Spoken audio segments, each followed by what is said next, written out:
blade now, Ranger. Do you still dream, Hunter? Of those slain by your hand?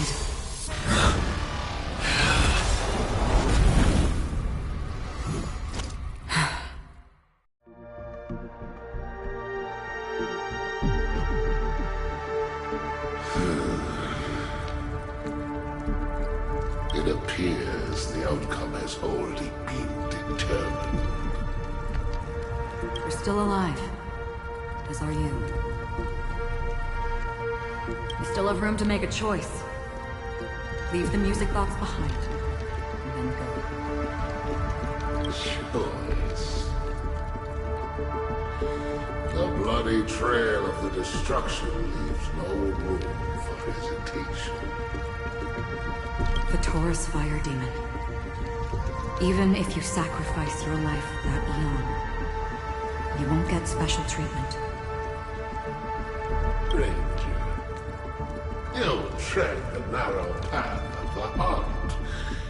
You could never understand. We come from the fire, and are born bathed in fire. We spread, burn, and destroy, until all the kindling has burned out and we leave only ashes on the ground. Burning forms the entire life of a fire demon, from the beginning to the end. We are born to die, just to put into practice a profile of another universal truth. All things are created for the destruction. Your companions don't seem to think so. They fight for your chance at survival. They are my children, and just as I was, they are flames that have yet to burn my heart. They're still young,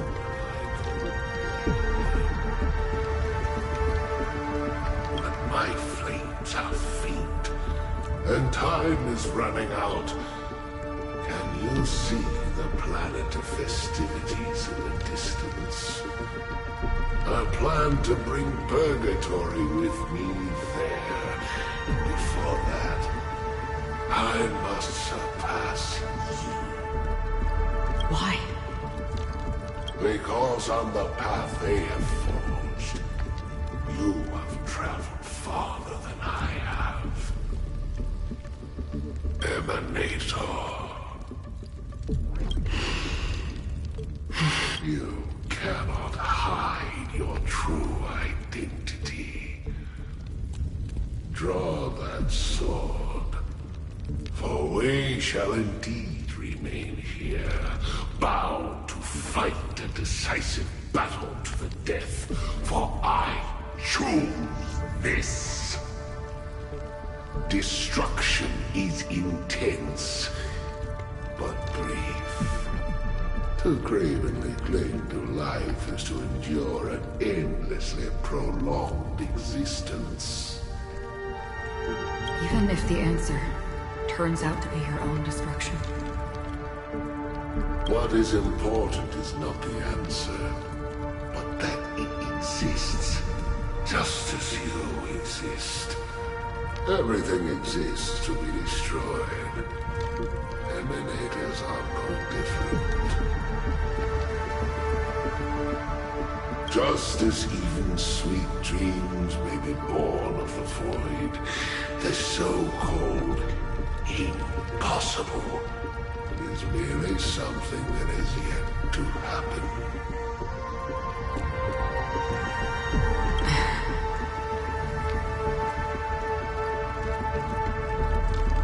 All right. I accept.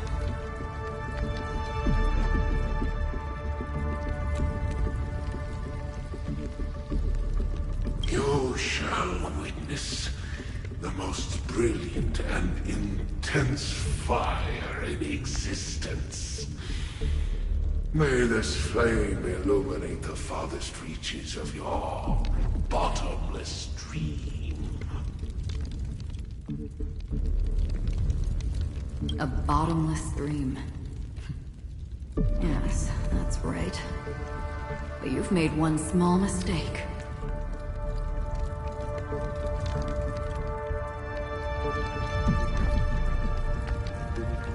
This blade remains in its scabbard not out of pity or scorn.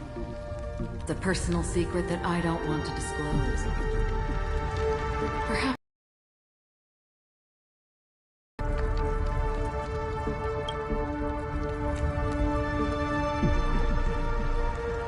I'll reveal the truth to you. The hunt is not the path I truly follow. May death be the end of your boundless dream, guiding you back to the waking world.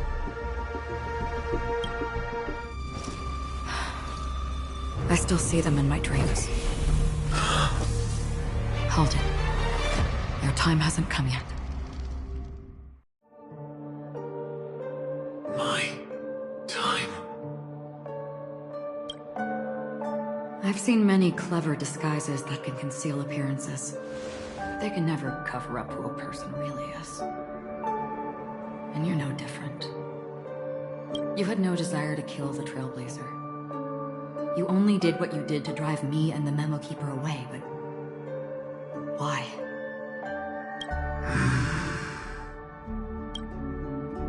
Did Destiny's slave make you do it? You know, Elio. I thought this is just the kind of thing that'd get written into your script. My script has always been brief. Other than that, anything beyond that is unnecessary. He knows my nature. There is but a single destiny from which no one can escape. And until then, I hold the privilege of choice. However, you appear to be ignorant of this. So it's time for me to inquire. Who exactly are you? Not your enemy, perhaps. That's not what I asked. I don't deserve your curiosity. Loners wandering the cosmos always have their secrets. Take me. I've also been wanted by the IPC, so it's little wonder I know something about the Stellaron Hunters. That's all. Maybe I can help. What reason would you have for doing that? I tend to forget things. Which is why, rather than memories, I'm accustomed to using my emotions to capture what I normally wouldn't otherwise. So, I know who is inside that cold armor. How about it? Ready to take off that armor and sit down for a talk? It's not yet time. I don't need help, but I can give you a suggestion that would make things better for you and me.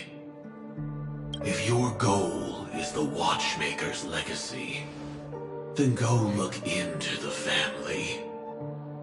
Not only are they covering up the existence of death, but they're burying the past and the truth about what happens inside the dreamscape. Already on it. And the Astral Express is no enemy of yours. I know that. I just never expected to hear you say it. What's next, then? The Trailblazer's been taken by Black Swan. Will you go look for her? No need for that. No harm in mentioning that Elio's only given me one instruction. Get all of the Astral Express to track down the Grand Legacy. I tried settling this in an easier and more direct way, but as you can see, here I am, confronting you. I failed. Can't ever go against the script. The so-called impossible is merely something that has yet to happen. That's it. Before we split, can I ask you one more thing? Is there anything else in your script about me? I'd like to know what kind of footnote I get to leave in that future foreseen by destiny. Unfortunately, not a thing came up. I knew it. Hang on.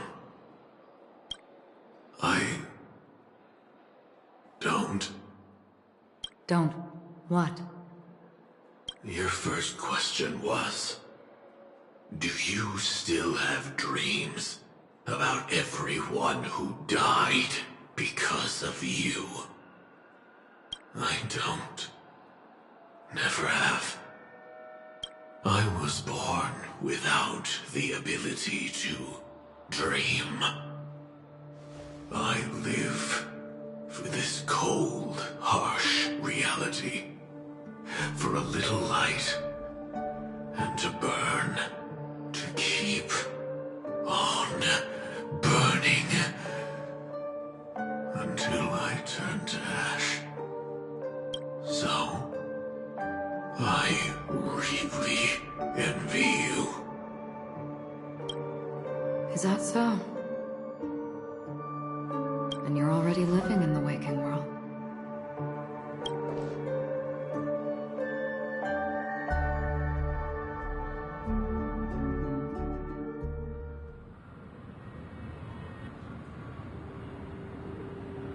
We heard about Miss Firefly from Black Swan, but we never expected Miss Robin to...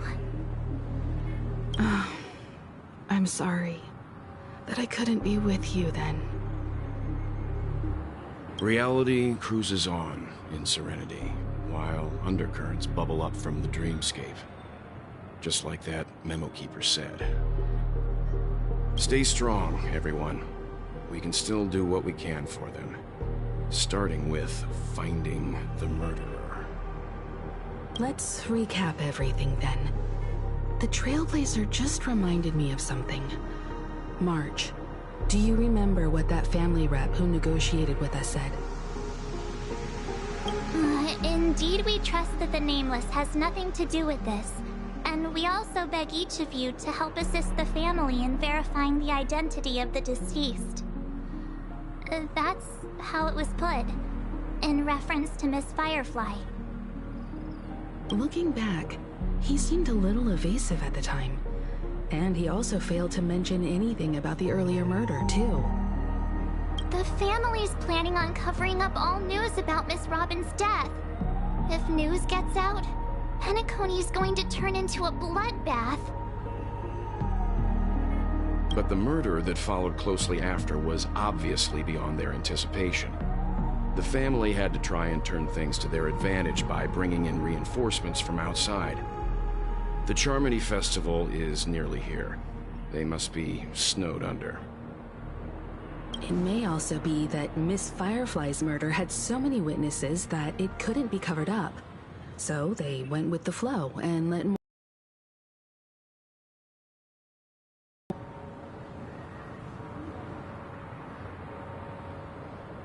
After all, the nature of the two murders is fundamentally different.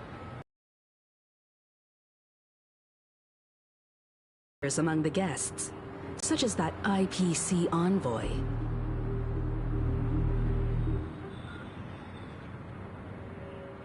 Indeed, he was particularly concerned about that Galaxy Ranger.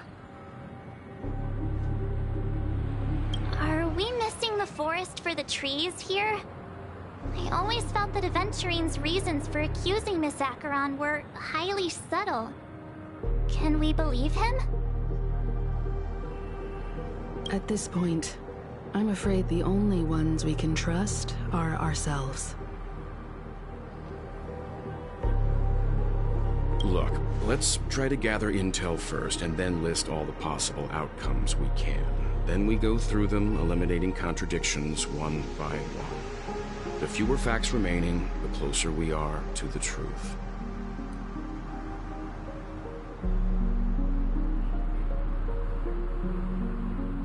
I've still got this sense of foreboding. It's like we're stuck in a whirlpool, spinning around that legacy even after everything that's happened. This time we're playing the role of a real detective. But before we start, what are we going to say to the family and Aventurine?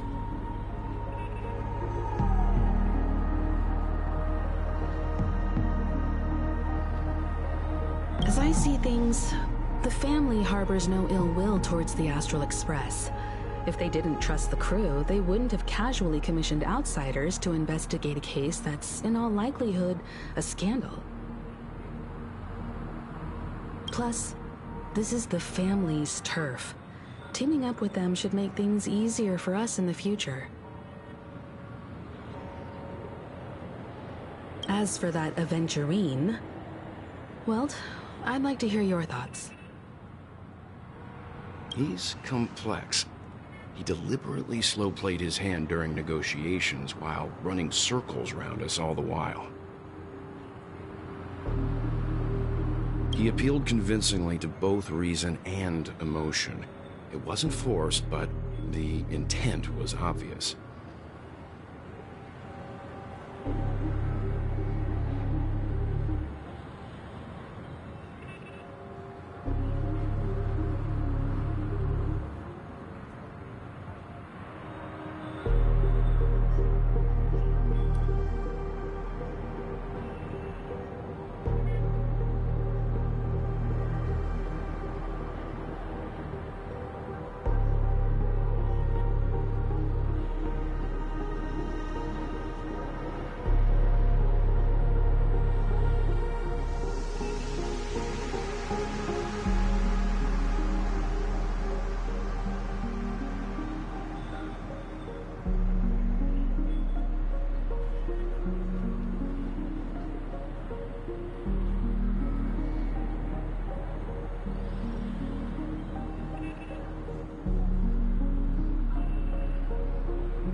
Still, it's good to have contacts among all this uncertainty.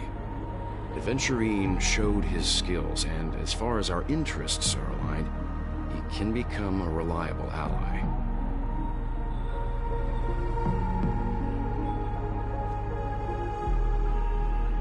We also need to keep a certain distance from the family. Never let them get too close. Teaming up with the IPC helps balance that out. If either side makes a move, we have the option to pull out. So you suggest accepting Aventurine's proposal to team up? Yes.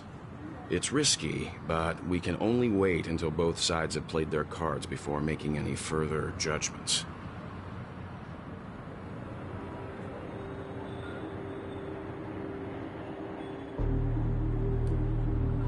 I get why, but there's a whole lot of bad guys and girls around here, and I'm worried about getting stabbed in the back.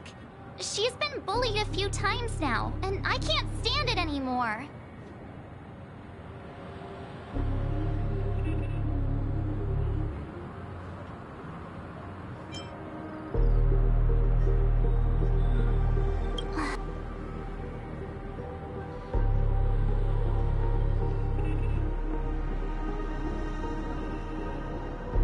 No, I can't accept this.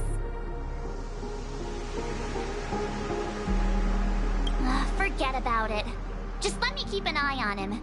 If that doesn't work, we can just turn the tables and use him instead. Then, could you please reply to Aventurine? Everyone, take this time to put together your thoughts.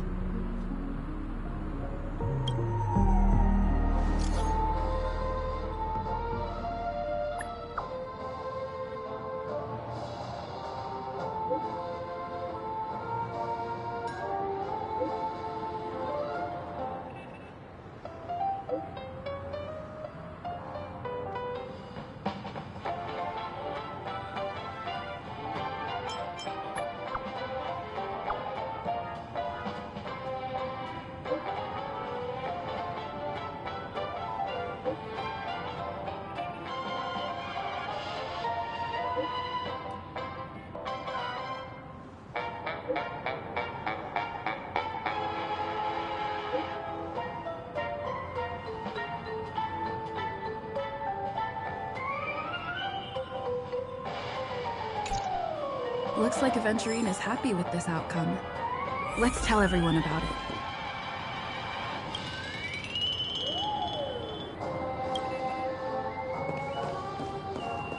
Checked off the list.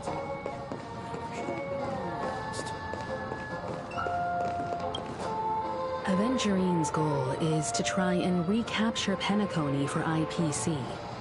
To do this, he'll have to bring down the family in its entirety to create a big enough chance. The existence of death will be covered up by the family. So how does he plan on taking them down? It's gotta be something important enough that everyone will notice. But it also can't be anything too out in the open.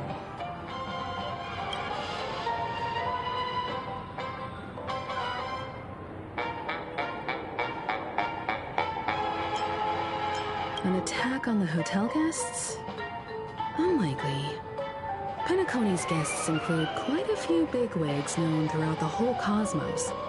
People who not even the IPC would dare take lightly. Aventurine is a shrewd merchant, and there's no way he doesn't know that. He's definitely going for the family, and it's just a matter of how. The harmony is strong in Penacony, and almost impossible to take on head-to-head.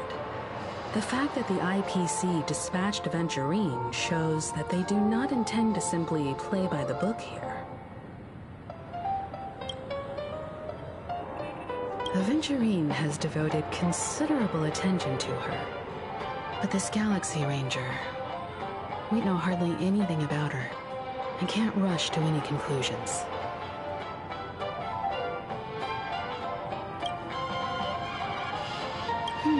I was also considering this possibility. Especially because he respects you so much, and has sought you out before a few times. Perhaps he's also unsure of your intentions and is probing you.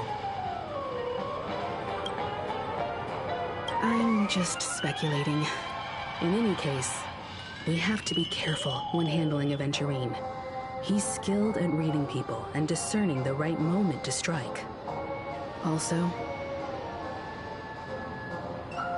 he's clearly a born gambler if he's willing to go all in to win.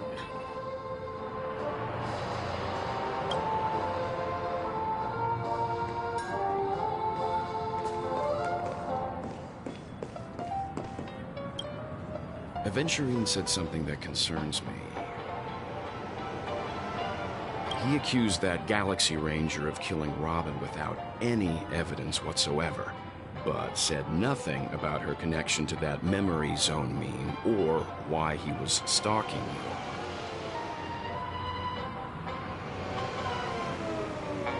It was a groundless accusation, which only serves to make him seem more suspicious.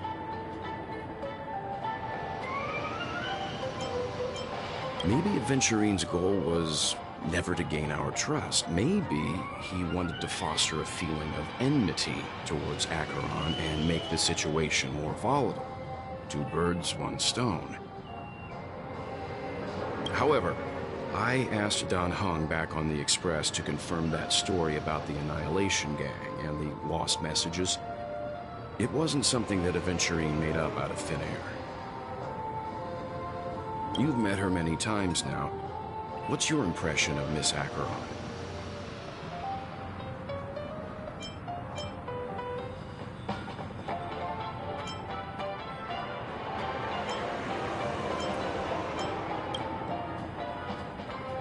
That fits the stereotype of a Galaxy Ranger to a T.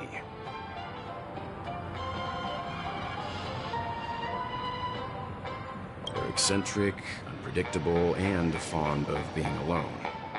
No wonder she's a suspect.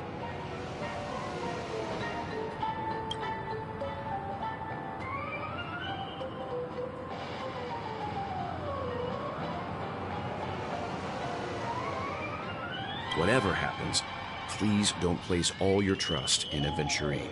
We cannot afford to be manipulated by him.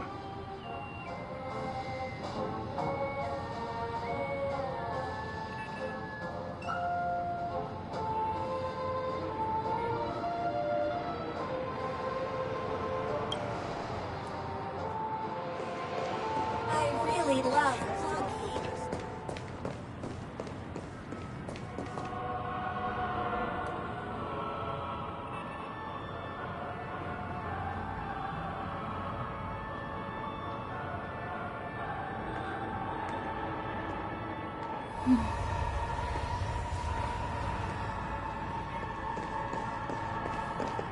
Can this be considered a majestic hall of art?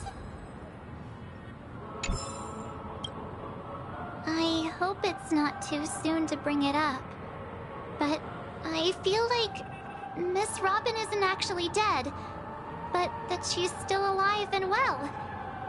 Somewhere. That everything's just some horrible prank.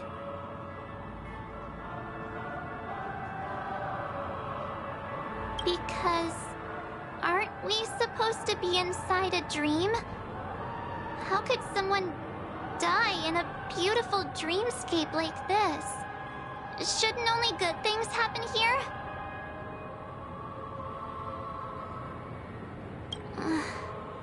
Whenever I see the Grand Theater, I just can't stop all these thoughts from flooding my head.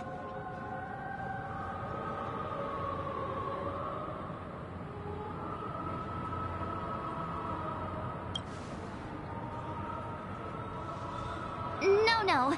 After all, they've brought everyone this sleepy dreamscape, which everyone loves. I just feel like I'm starting to understand them less and less.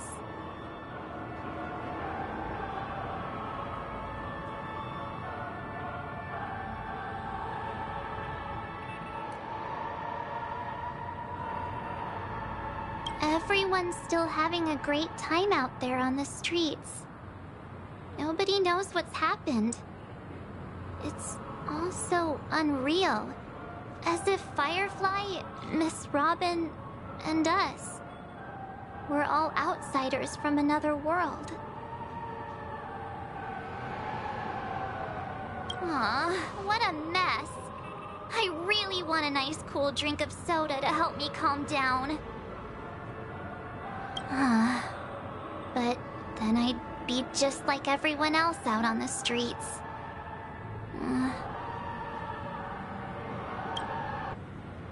Looks like Aventurine doesn't need anything else.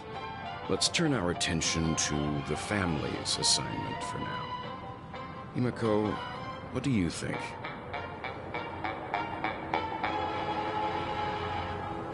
Among our current clues, the two murders that she witnessed are the most directly connected.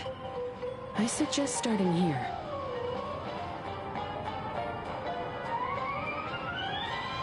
One thing I'm curious about is, if a person dies in a dream, what happens to them in real life?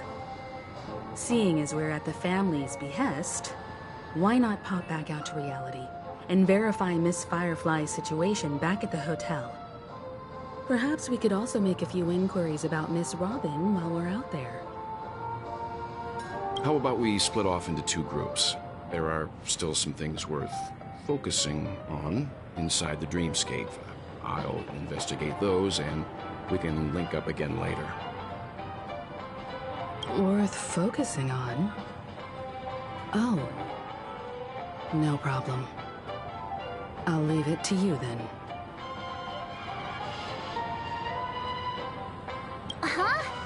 Aw, I thought I'd finally get to see Himeko and Mr. Yang go out on a mission together. Oh well. Take care then, Mr. Yang. I will. Keep in touch.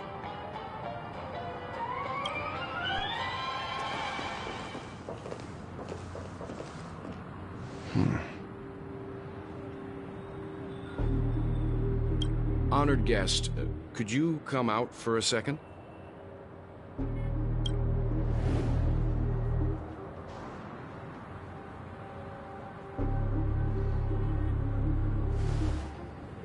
I'd be embarrassed too, getting stared at like that.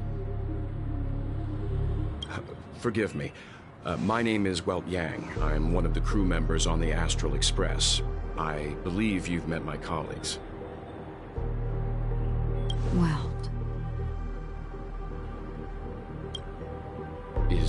There's something about my name? First, don't you want to know my name? I already do, Miss Acheron. You're a prominent figure in Penacony. What are they saying about me? Some claim that you're the real culprit behind these murders, that the Annihilation Gang's tragic fate at the banquet was a result of your blade, and that you're now attempting to unleash another bloodbath on Penacony. The Annihilation Gang. Ifrit of Everflame Mansion. Tragic fate. That Duke turned his dying body to flames and sacrificed his life as a martyr. He was a determined and heroic pathstrider. Not even a villain should be disparaged like this. And what's more, there were plenty of suspects invited. Do they really think that a blade is more dangerous than that black hole you're wielding? Keen intuition. Not even the family managed to point out the truth behind this cane. So you must surely know, Miss Acheron, that peering into a black hole is not a wise move. As a potential threat, your knowledge of us has reached uncomfortable depths. Reveal your true identity and intentions. Otherwise, brace yourself for gravitational disintegration. That shouldn't be necessary. But if it makes the Nameless feel less defensive, I'll be happy to abide. Believe it or not, Galaxy Ranger, Acheron, those are the names I go by to this very day. My trip to Penacony is solely to fulfill an old, final request. I'm here for the Watchmaker's legacy. And that's it. I think I've been honest enough. Still unwilling to reveal your true identity? It's not that I don't want to. It's just that I can't. I've come so far, and I can't sum up all of that in just a few words. Everyone has their own unspeakable past. Secrets that they don't want to be revealed. And I won't be asking any more questions, such as why the Astral Express is roaming around the cosmos with a Stellaron on board. Is she okay? That Memo Keeper didn't do anything, right? She's fine. Let's just stick with the topic. Gaining my trust depends on how much you're willing to reveal. I've run around many different Penacony dreamscapes just to try and find that legacy. And during this period, I came into contact with quite a few guests. In the process, I gradually came to realize the secret of Penacony may be closely related to the Trailblaze. That's why I've come to ask for your help. I don't have enough proof yet, but I'd like to speculate something. The source of all tragedy lies within the family. If you could trust me, we could find the proof to support this claim together. Mr. Yang, I think you've come to the same conclusion, haven't you? Let's leave it at that. For now, I'll choose to believe that you bear no hostility. Share your findings with me and me alone. I don't want vague conjecture to interfere with other people's judgments before we find solid proof.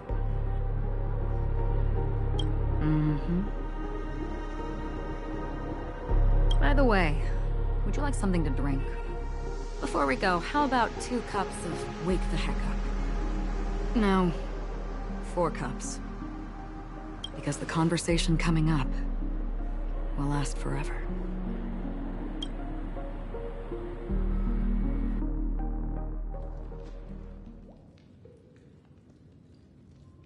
I've been watching her closely for a while now.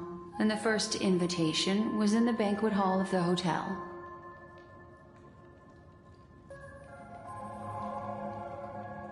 She just sat in one corner, keeping silent, chugging down a couple cups of Wake the Heck Up. I told her it's a pungent, bitter beverage, not the taste of sweet dreams. Only for people allergic to Soul Glad. And she said, Really? But I don't taste any difference at all between them.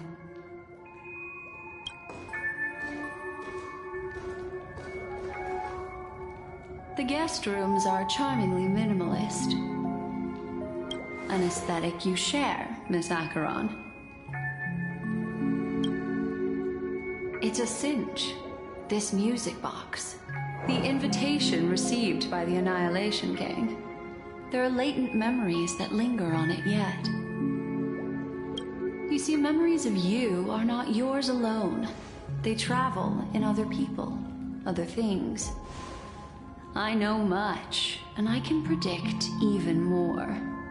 With some help, the dead can be made to speak. The Annihilation Gang, that band of desperados who all disappeared after meeting you. What exactly happened to them? Well, let me reveal all.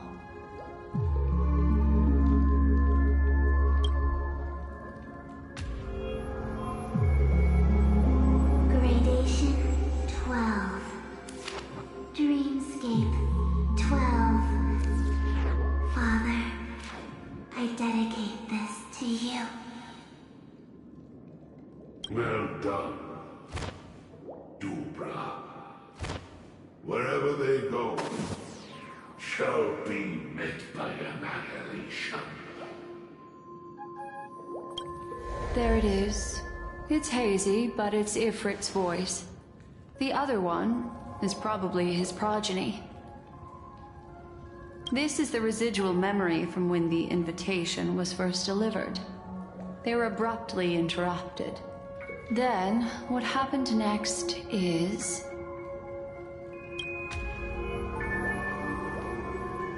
They sought refuge in a land of sleep, merely wishing for undisturbed rest, away from the storms. Children of the flame, this marks your rite of passage. She won't be necessary. I alone am enough. When have thou, on the path of destruction, feared death? The Everflame Mansion has set out on a journey. Those poor people, they have no idea what lies in wait ahead of them. Memory recovery is going well, but slowly. She'll be here soon, and time is short. There's nobody else here, so there's no need to be delicate. In fact, I think I'd better go all out.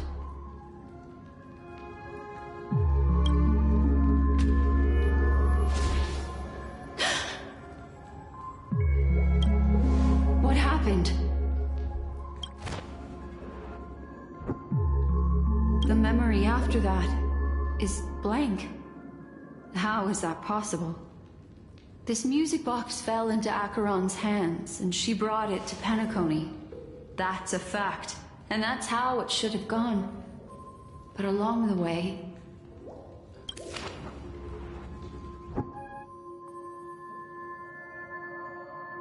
it's like it's been erased. Who's done this? Who are you? Who are you? It's...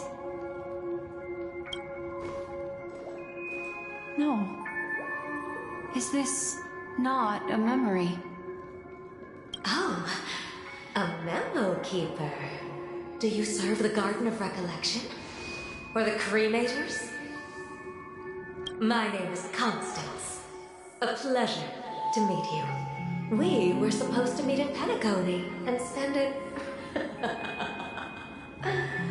unforgettable time together. But that seems unrealistic. Dolly is not welcome on the banquet store, and I don't need a coming-of-age ceremony. And you, I know what you're looking for. Want her secret? I can give it to you, and then you can enjoy the banquet for me. I wish you unforgettable memories. Oh. A phone. Wanna listen in?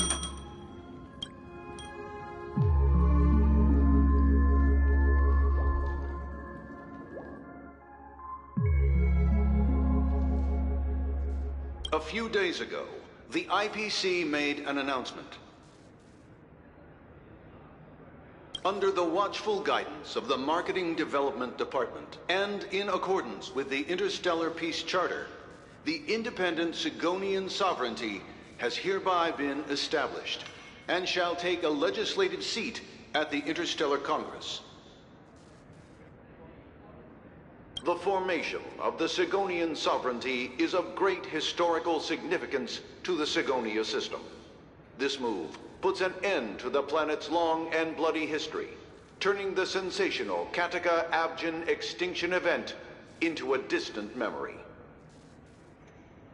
Sigonia 4 is located in an unclaimed zone at the intersection of the Denise, Prothean, and Dorneau star clusters. The planet's surface environment is known for being extremely harsh, constantly faced with the threat of impact from small-scale celestial objects.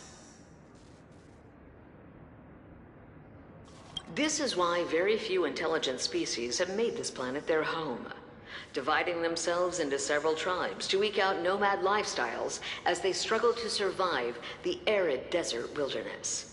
They have developed their own folk beliefs that are independent of the Eon belief system.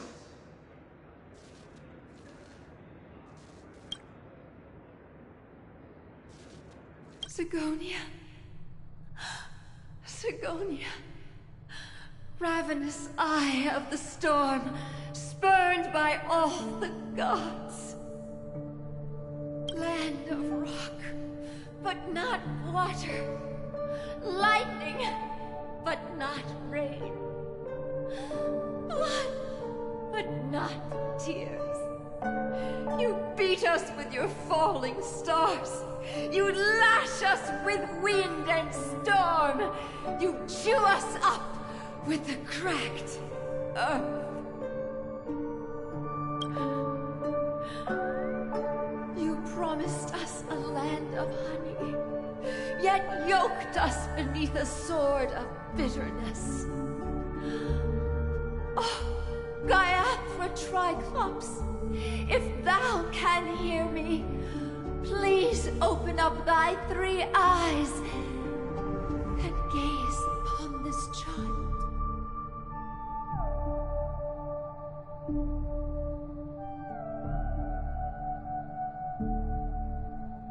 When you took his father, my child was still sleeping in my belly.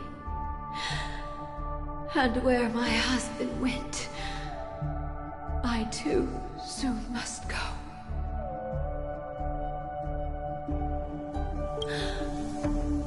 I don't ask for a peaceful death. Just for you to tell me, does the baby swaddled sweetly asleep? Does he dream of his mother's heartbeat and the sound of falling rain? Please tell me whether this life is all just a fleeting dream.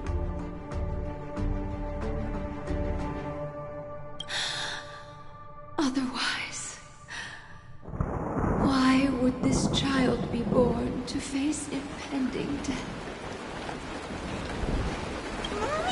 Mommy! Mommy! Rain! It's raining!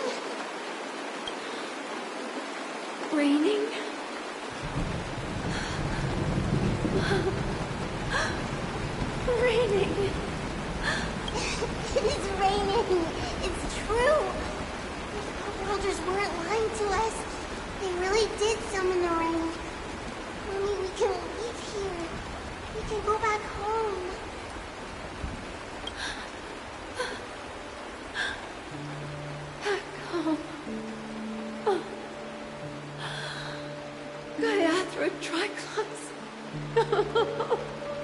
You came. Do you hear that? Thank you. Thank you. Darling, listen. This is the sound of rain. On the day you were born, the sky also sent down a gift like this from Gaiathra.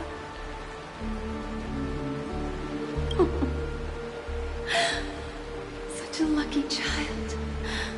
Such a blessed child. Just like your name. A gift from them to Avjen. My boy.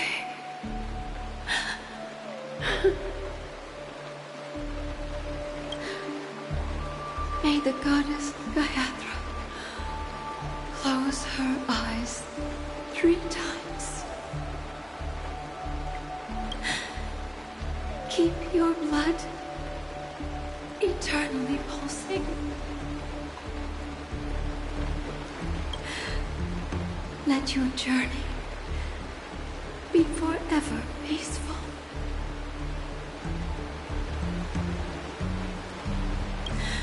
And your schemes forever concealed.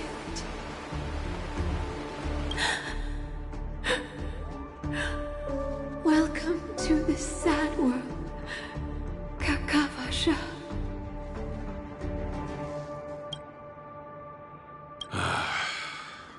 Time to wake up, gambler.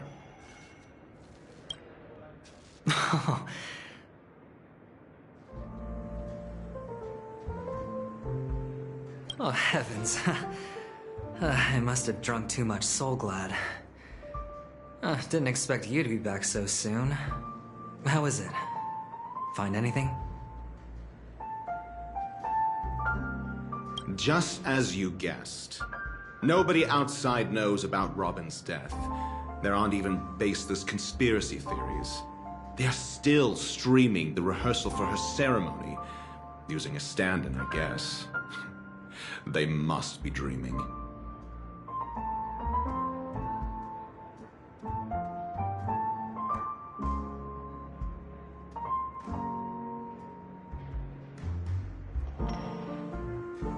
Of course. Who could imagine that death would actually descend upon the idyllic dream created by the family? Let alone that the victim would be the female lead of the Charmony Festival.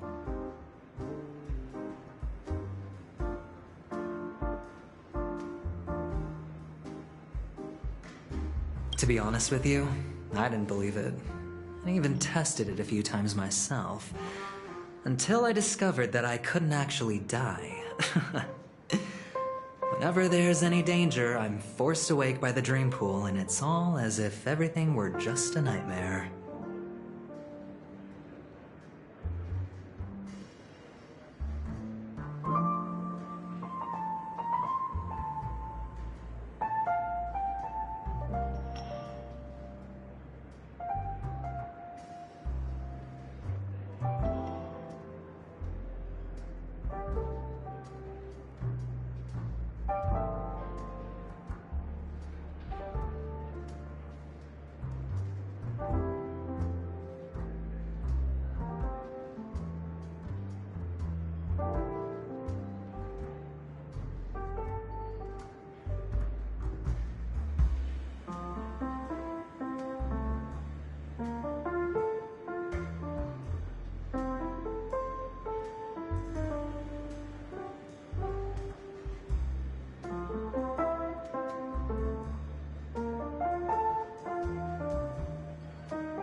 That's why I'm convinced that there are a few big secrets lurking behind the scenes.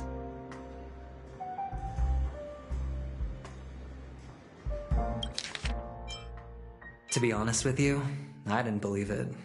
I even tested it a few times myself. Until I discovered that I couldn't actually die. Whenever there's any danger, I'm forced awake by the dream pool, and it's all as if everything were just a nightmare. That's why I'm convinced that there are a few big secrets lurking behind the scenes.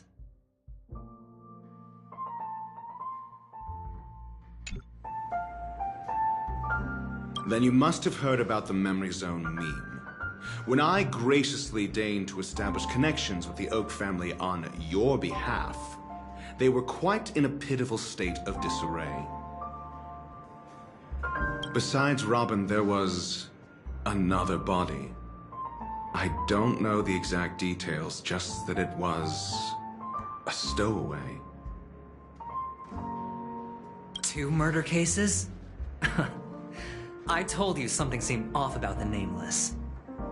She must have come across the other one. This murderer is a psycho. I have to say, the case does represent an opportunity.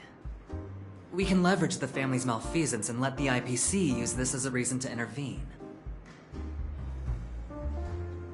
It's just that their trickery runs deeper than I thought. Robin's stand-in was all ready to go. These 2 murders are definitely getting hushed up. What should we do? Let me think. It's too rare an opportunity to miss out on, so I gotta be careful. Incredible gambler. Have you already exhausted your limited repertoire of tricks so soon? There are plenty of chips, but it'd be best to choose carefully. The most straightforward has to be Robin. Remember? That masked fool once told me to find a mute as a friend. Robin is what she calls the mute. She has lost her voice, and while most people can't pick up on it, you and I cannot mistake that sound. Not produced by any voice box, but rather by the resonance of the harmony. If that girl hadn't gone hoarse from singing practice, there'd only be one possibility. Something was up with the family. Or Robin herself. To get to the bottom of this, I tried every way I could to meet her. But she died. Right before my very eyes. A complete and utter loss. Incidentally, it seems to have resulted in your rather undignified arrival on the interrogation stand. There were eyewitnesses at the scene, and the family, in their graciousness, has tentatively accepted your alibi. However, for the foreseeable future, you shall, regrettably, find yourself under the vigilant watch of the hounds. Well, things aren't looking too optimistic, Doctor. I'm starting to break out in a cold sweat. A probability? Yes, it exists. Well, things aren't looking too optimistic, Doctor. I'm starting to break out in a cold sweat. Do you reckon there's still any chance of a comeback, given how things are? A probability? Yes, it exists, but it verges on the infinitesimal. To phrase it in a manner more befitting the vernacular of Penacony, you're dreaming. A probability exists, but it verges on the infant. But if you simply can't control yourself and want to try your hand, then there just so happens to be a suitable candidate. That man wants to see you again. Who? Sunday. Is this a public hearing or a private trial? If it were the former, it would hardly befit my stature to stoop to the role of a mere messenger. Fine. Oh, that's great. It's all great. You see, the dead can't talk, but the living can. Ratio, I'm convinced now that there must be something wrong inside the family. Oh, just you wait and see. That man's sister has died. He can't sit on his hands. Well, without any further ado, let's set off. Lead the way. The show is about to begin. We're here. The Dewlight Pavilion is the Oak family's fortress and a place where heads of the families meet to discuss great plans for Penacony.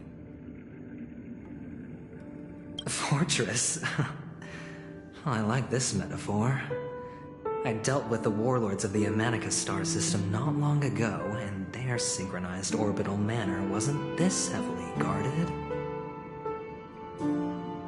This mansion nominally belongs to Sunday, and is very befitting of its owner. Without his express invitation, the likes of ordinary guests would never grace these grounds in their lifetimes. Look around while you still have this moment of freedom. Hey, Doc, whose side are you on anyway? Who's to say I won't sell you out? We'll see. When we meet the authoritarian master of the Oak family, I'll pry an answer out of him. Follow me and I'll bring you to his parlor. Hold your tongue and let me deal with the members of the family.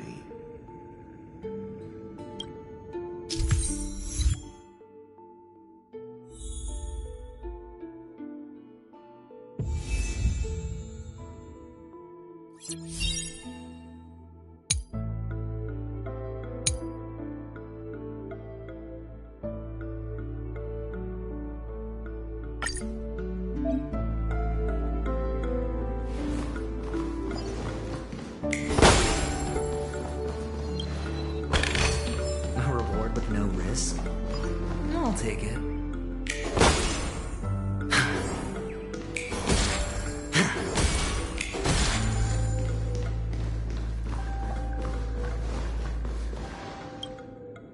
Hey, you two! That's a place of business. No entry!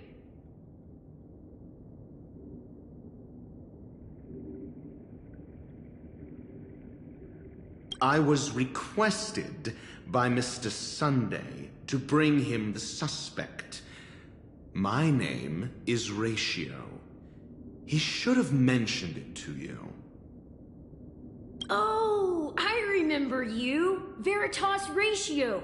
Your punch virtual particle clock is impressive.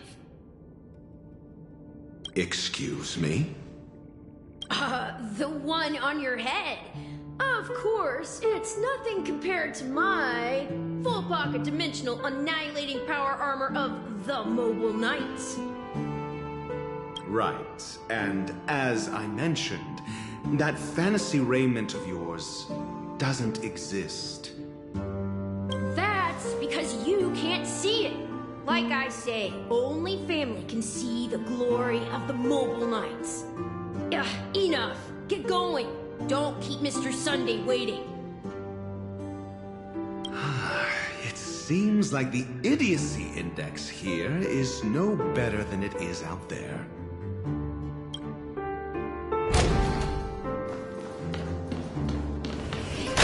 A dead end? The door is shut tight. Looks like we're on our own. I mean, there isn't a door. How did you get in before? For security reasons, the family built the administrative site deep in the dreamscape, with the mechanisms hidden in these Nightingale statues. The direction of the statues can be controlled. On the previous occasion, an attendant named Kona had gone to the side room to verify something before setting the statues in the correct positions. Well, maybe we should do the same. Let's go and take a look. Of course, we can also use brute force.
High stakes, high rewards. Don't ask, just spend.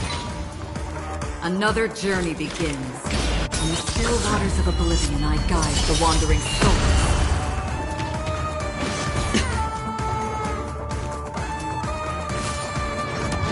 No dirty tricks. Do we have to fight? Why, of course. Get there. Lance at the ready. Indestructible.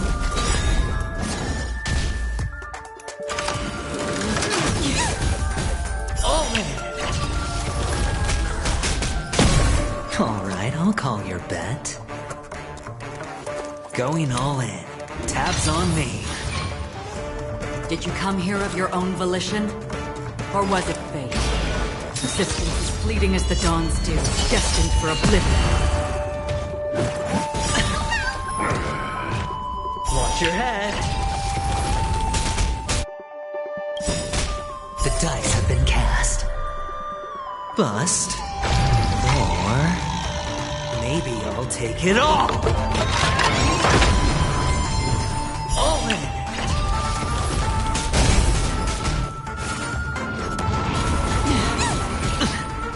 I'm gonna hold everyone back again.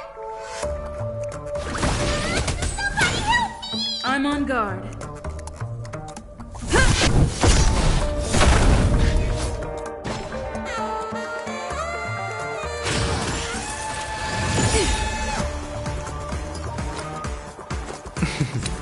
Don't ask, just spend.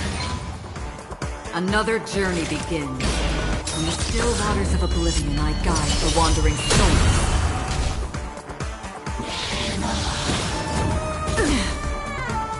Watch your head. Maybe I can do this.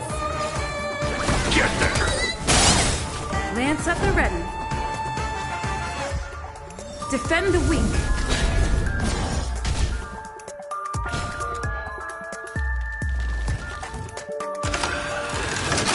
No dirty tricks, alright? Can't lose this one.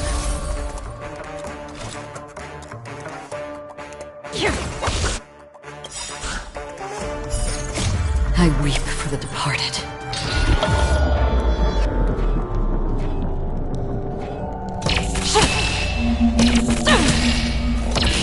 Dusk's reign, it too shall fall. Lance ablaze. Flaming lance. Forward!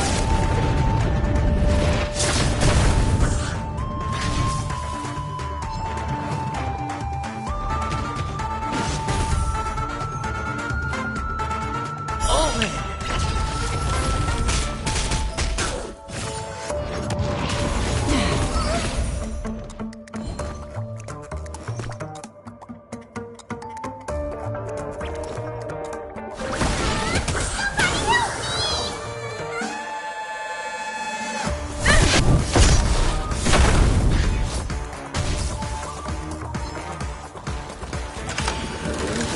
No dirty tricks, alright?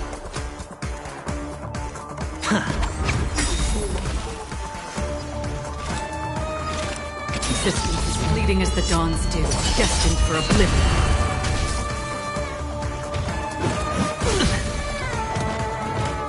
Watch your head.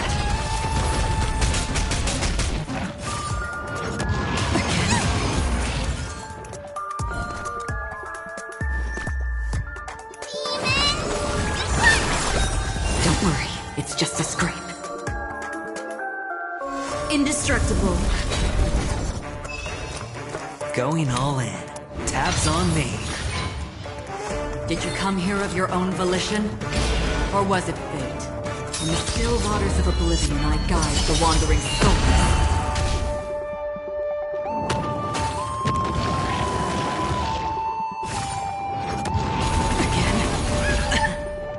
All in.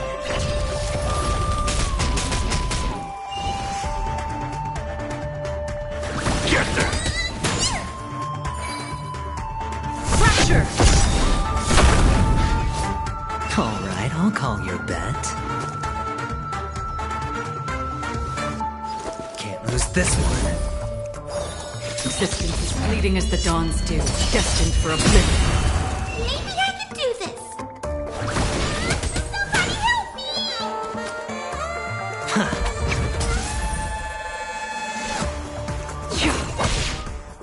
I'm on guard.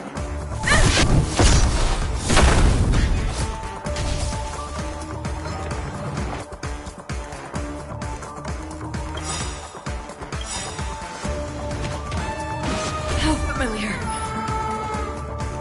The dice have been cast. Bust. Or maybe I'll take it all. I weep for the departed.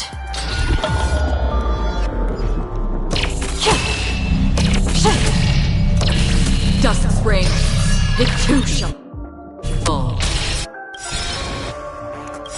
Lance ablaze! Flaming lance! Forward! Don't come any closer! Move aside, amateurs. Fiends or devils, I'll crush them all.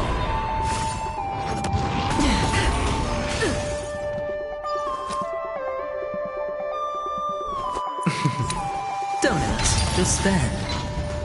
Another journey begins. In the still waters of oblivion, I guide the wandering souls. We have to fight. I have... Don't worry, it's just a scrape. Watch your head.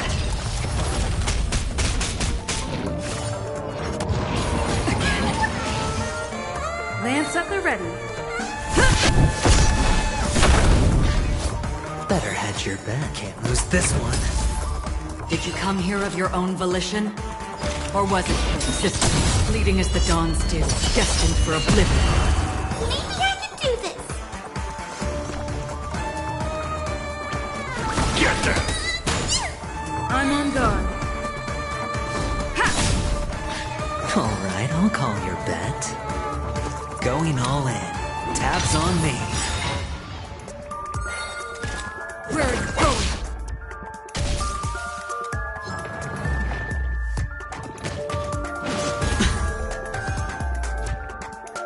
All in.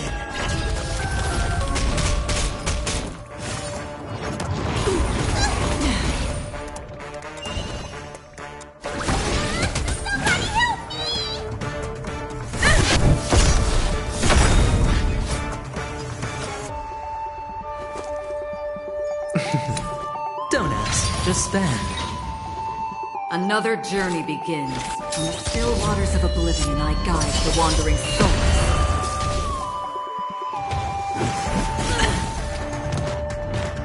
Watch your head.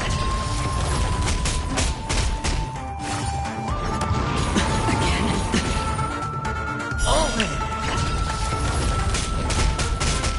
I'm gonna hold everyone back again. Get them! Lance at the ready. To the finish. Better hedge your bets. Going all in. Tabs on me. Did you come here of your own volition? Or was it fate? Distance is fleeting as the dawns do, destined for oblivion. The dice have been cast. Bust. Or maybe I'll take it all. Maybe I can do this. Lance ablaze!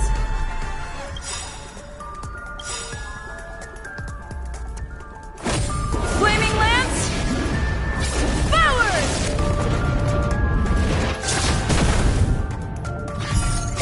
I weep for the departed.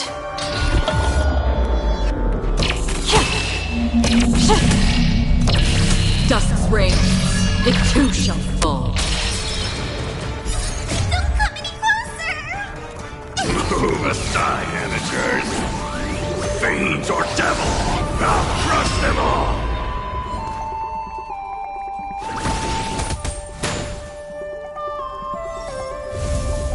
Defend the weak. Alright, I'll call your bet.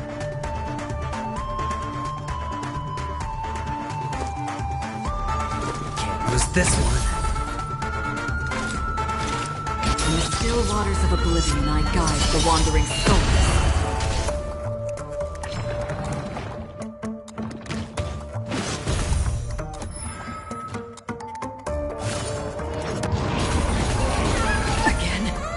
Watch your head.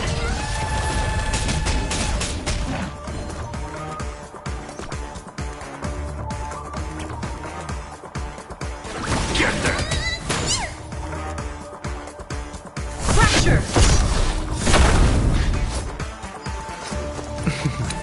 Don't ask, just spend. Another journey begins. Resistance is fleeting as the dawn's dew, destined for oblivion.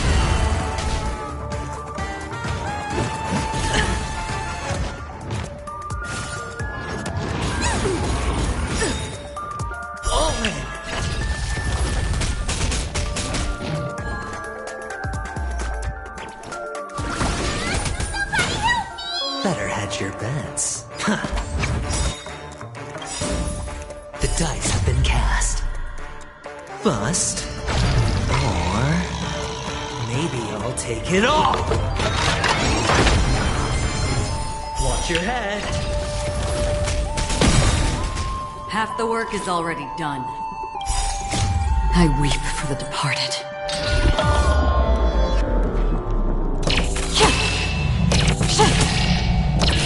Dust rain, it too shall fall. In the still waters of oblivion, I guide the wandering souls.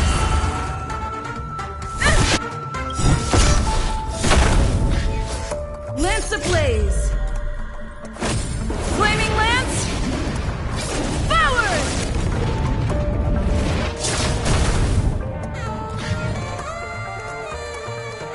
Get there!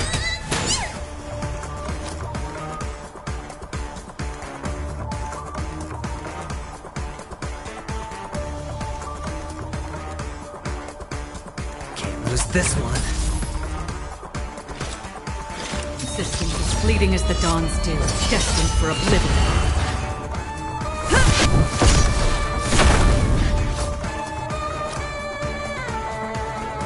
Going all in. Tabs on me. Did you come here of your own volition? Or was it from the still waters of oblivion I guide the wandering souls?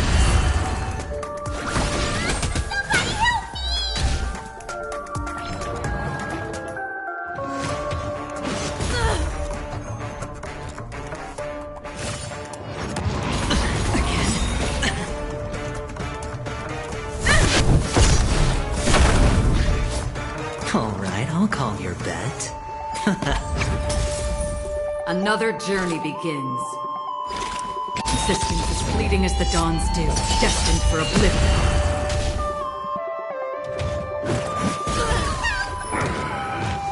All in!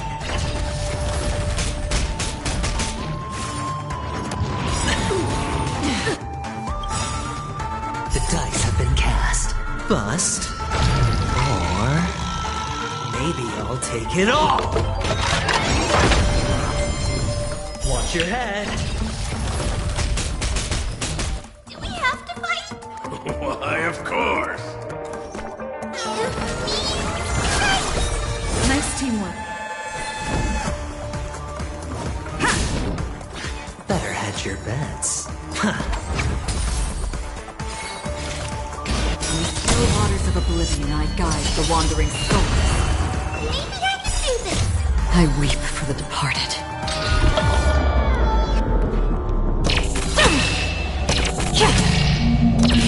Dust's rain, it too shall fall.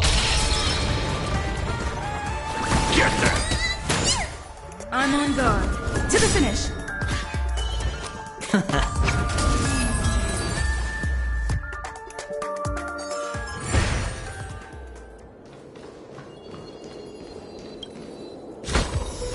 Fortune follows luck, just like it always does.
you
6 nightingales facing in different directions. An obvious hint.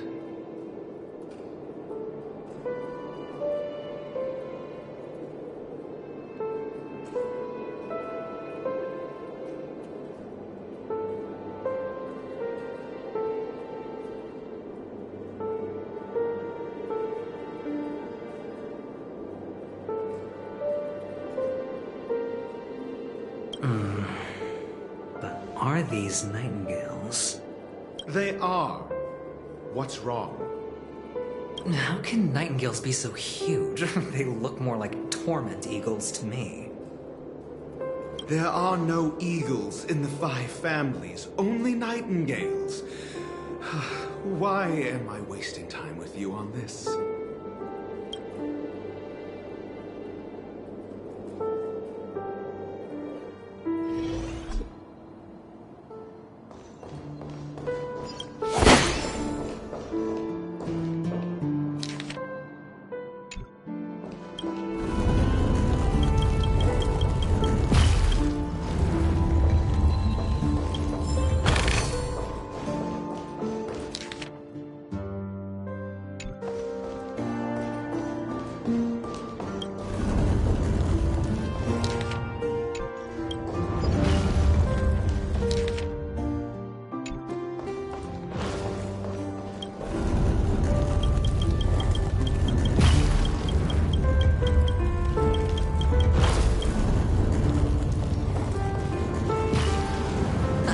Just as I thought. Here's the correct answer. A truly miraculous discovery. Perhaps I should offer you the chance to join the Genius Society. Really? I thought you'd given up on that already. I was being sarcastic. Can't you tell?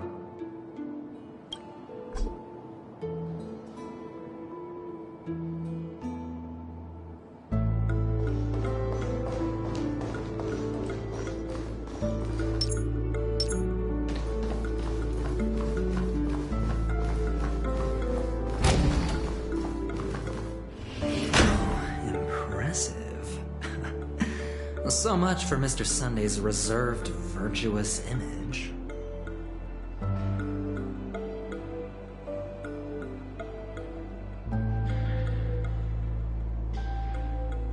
Do you need me to remind you? We're in a dreamscape. No matter how grand the mansion looks, it'll not affect Penacony. Stop wasting your time nitpicking the family here. Yeah, you're right. The only way to destroy the family is death. Sunday must have thought the same. Let's head down.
This is hardly enough for a seat at the table.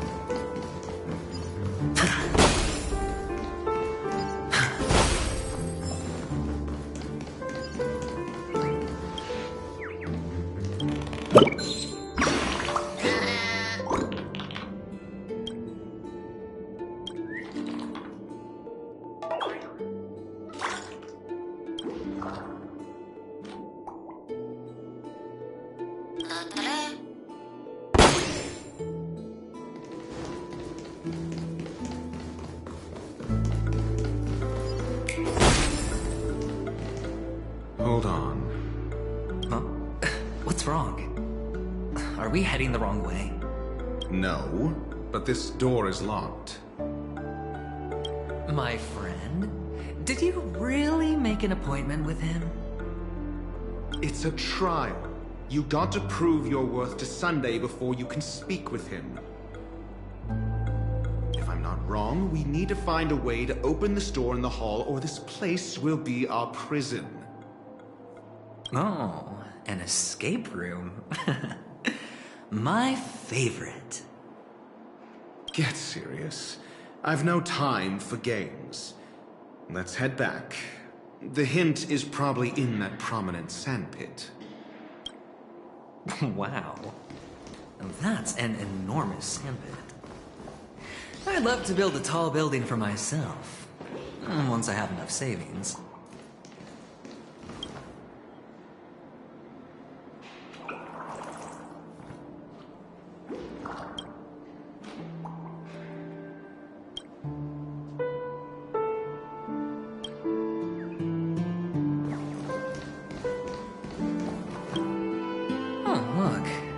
There's a noticeable gap in the model. I believe you're right. There wasn't a gap before. That man must have done it intentionally. Well, with your brilliant mind, you shouldn't have any trouble recalling what was here last time. Right, Doctor? Of course. Let's look around. When I see it, I will know it. Fine. Why do I feel that we're pursuing a degree in burglary now?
surprising win.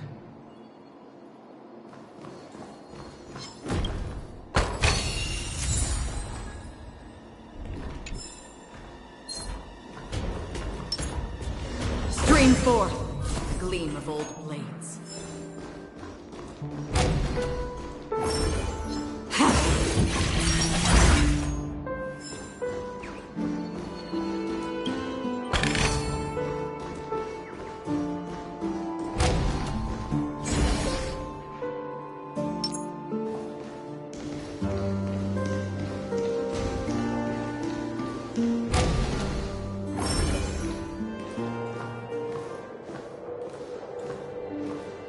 Found it. This is it.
A 10-to-1 payout?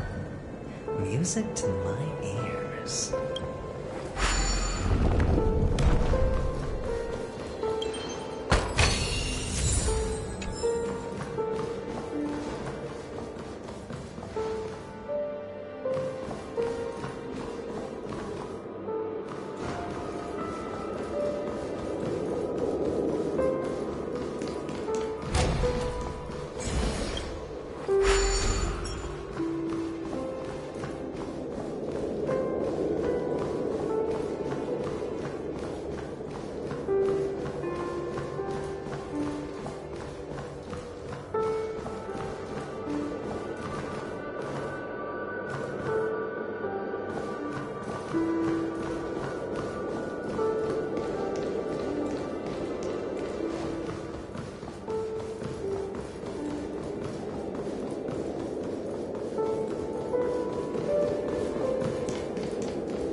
exploring the cosmos is all about.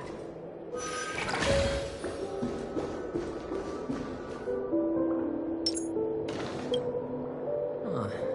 And the nameplate reads Gulliver's Arch. Well, I'm amazed you can remember something this tiny. If I were you, I would shut my mouth. Huh. And the nameplate reads Gulliver's Arch. Well, I'm amazed you can remember something this tiny. You know, this reminds me of a tunnel I once saw that could shrink people who passed through it. It's wise to remain silent when you should.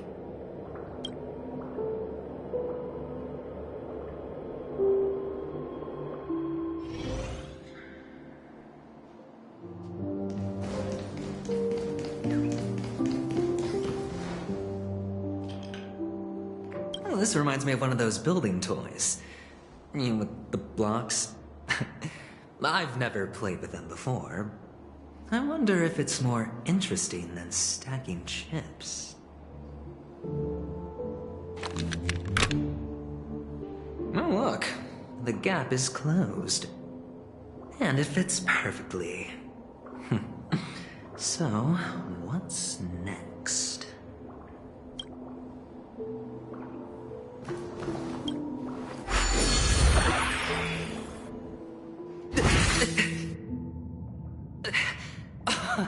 Oh, good heavens. Did I shrink? Am I still in a dream? Indeed. Oh, Doctor, you're huge. It's me! Down here! In the sand pit! Oh, actually, I think we could make this work for us. Just find a way to slip me into Sunday's collar, and I'll infiltrate the family just like that. Oh, fine. I was just kidding. Let's find a way to open the door.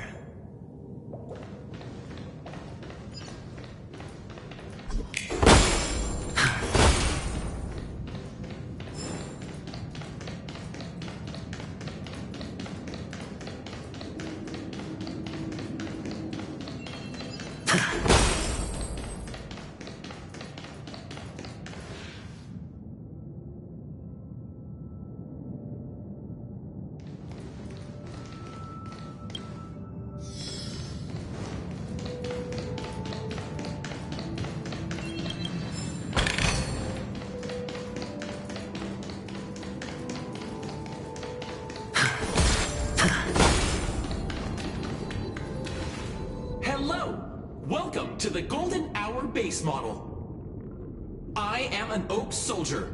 I will be here to guide you through the tour of the base model. Happy to be of service.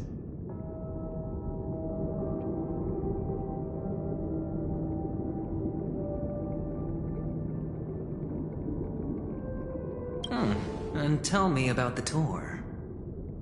Hello!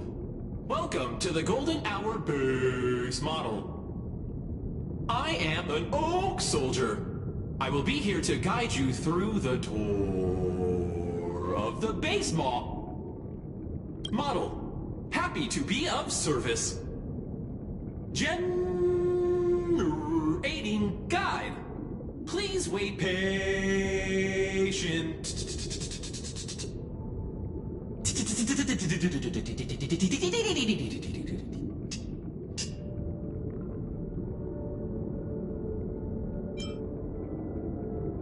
Found the nearest check-in spot.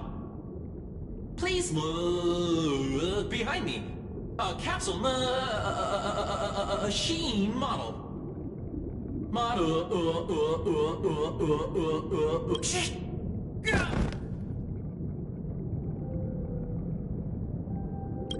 What's up with that? Now the family's toys are trying to frame me? I didn't do a thing to it, Doc. You've got to be my witness. I saw. Oh, capsule machine. There's no mechanism on the floor. Could there be one at the top? Doctor, do me a favor.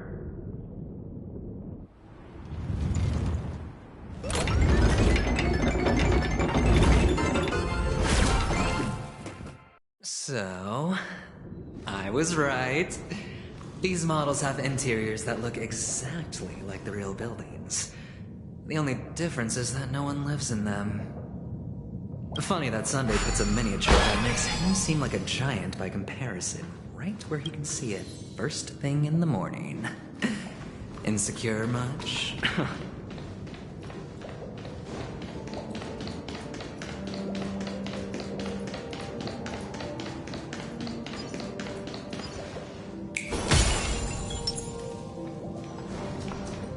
Stream 4.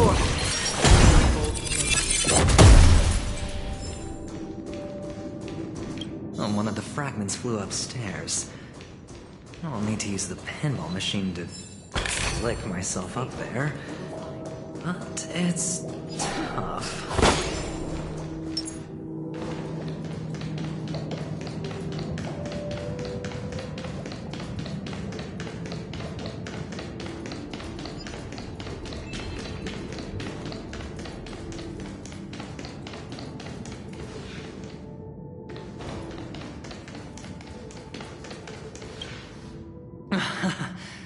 Oh, great. There's another pinball machine base here. And it's empty, too. Doc! I'll need your brain power again. There's no need to yell. I can hear you. The pinball machine must be hidden somewhere in the hall. Like the arch.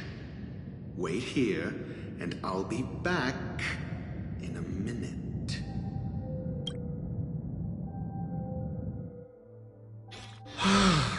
Finally, a moment of peace.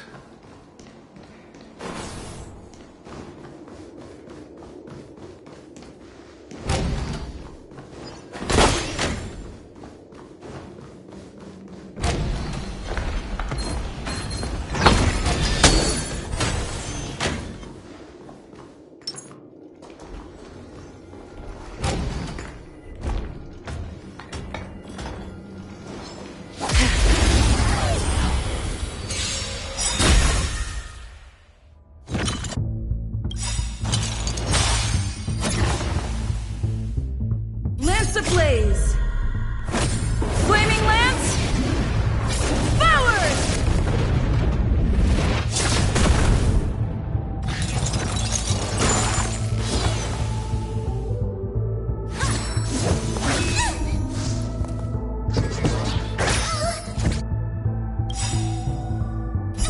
Don't come any closer! Move aside, amateurs! Fiends or devils! I'll crush them all!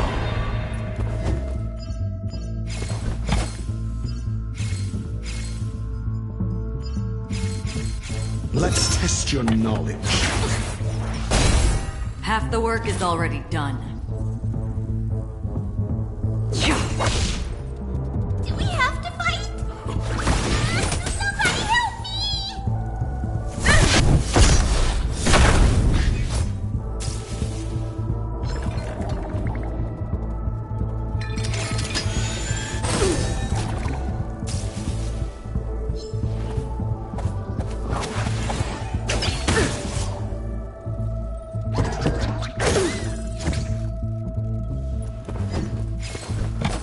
Never stop thinking. Fail. Get out. Another journey begins. Existence as fleeting as the dawn's dew, destined for oblivion. I'm gonna hold... Get there! Do you have answers? Let's test your knowledge. 0 points. Next. Did you come here of your own volition? In the still waters of oblivion, I guide the wandering soul. Maybe I can do this.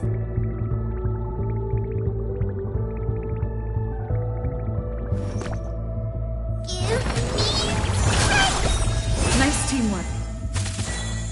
Lance at the ready. Ha!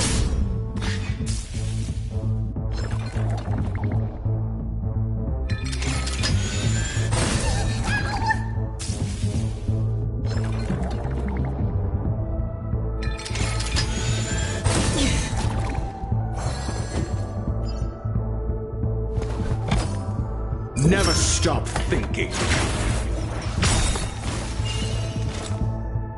SAS Perkibi. Knowledge is the measure of all things.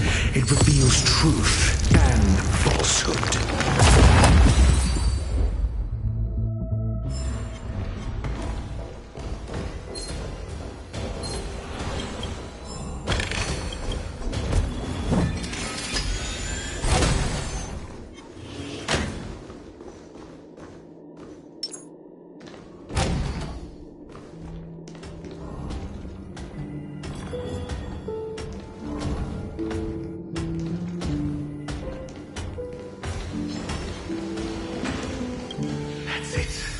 Pleasant moments of solitude are always fleeting.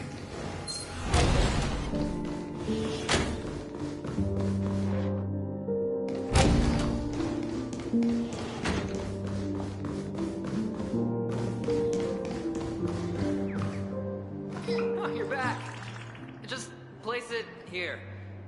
Thank you.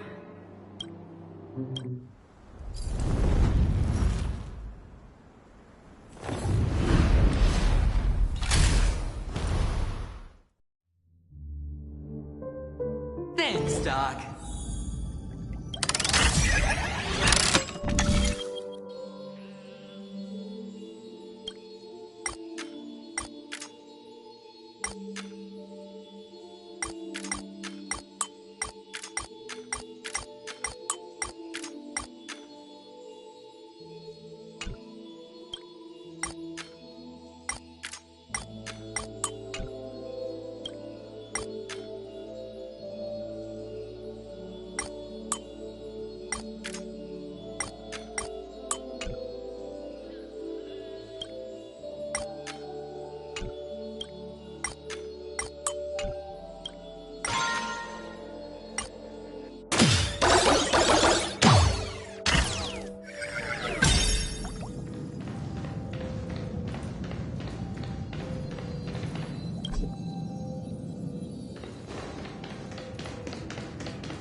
Horatio, you should come in here and take a look. The view here is breathtaking. Honestly, you could easily squash me with just a pinch. If that is your wish, I will do so without a moment's hesitation.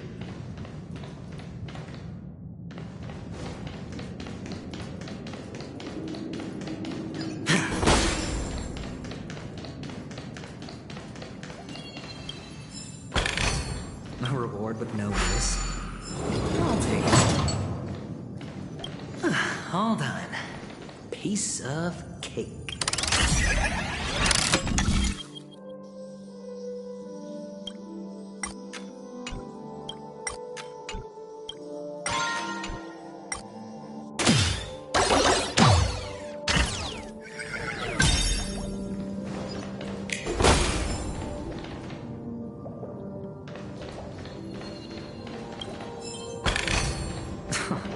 This is hardly enough for a seat at the table.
Surprising win.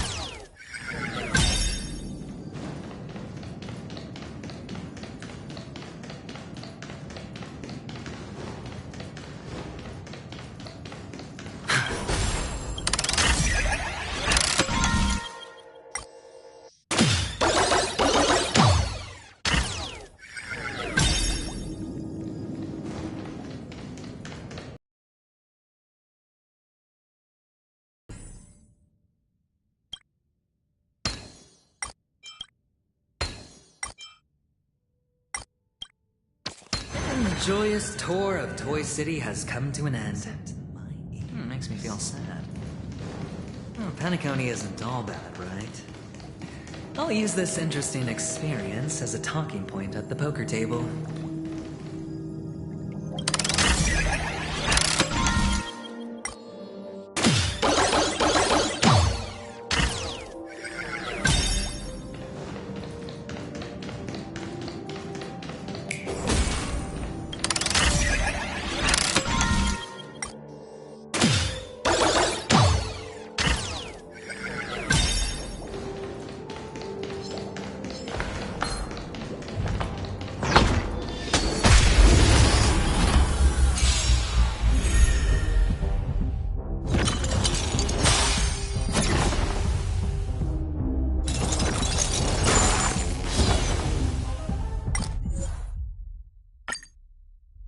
And the joyous tour of Toy City has come to an end. Makes me feel sad.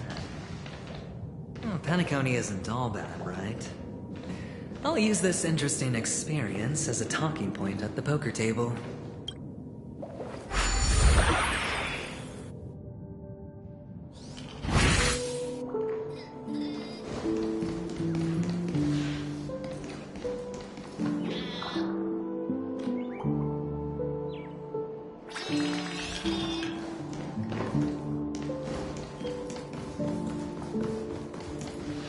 It's a pity you made it out of the sandpit alive. Sunday is just beyond this door. From my limited understanding, he's not someone easily handled. Are you prepared? Yeah, only I believe he's the one who should be prepared to face me. Tell me about your plan. I don't have a plan. I'll just play it by ear. There are only two kinds of bargaining chips when dealing with people. Benefit or fear. Looks like sincerity isn't in your dictionary. Am I not sincere enough?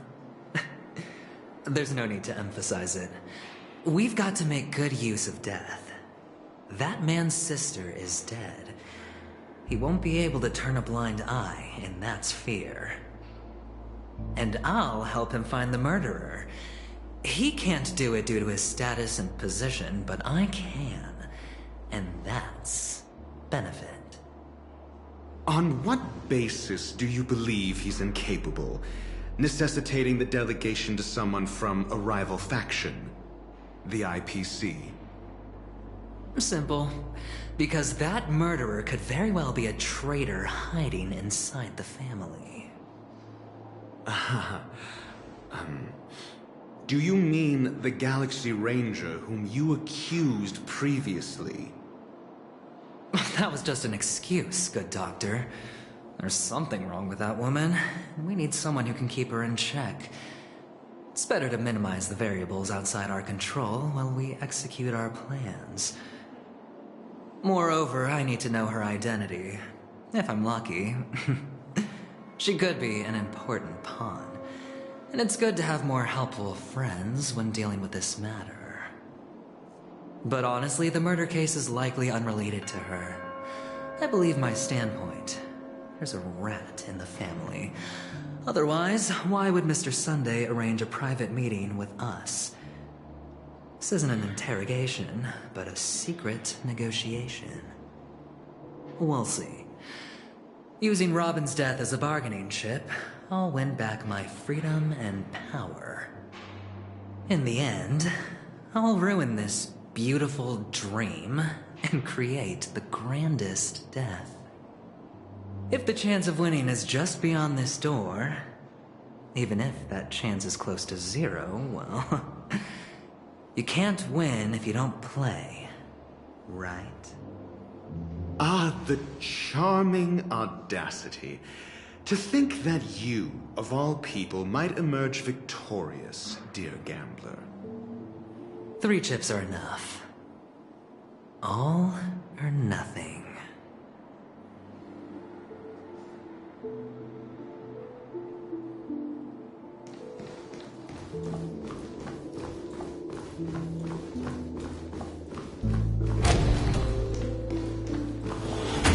seems my puzzles are too effortless for you, IPC Ambassador.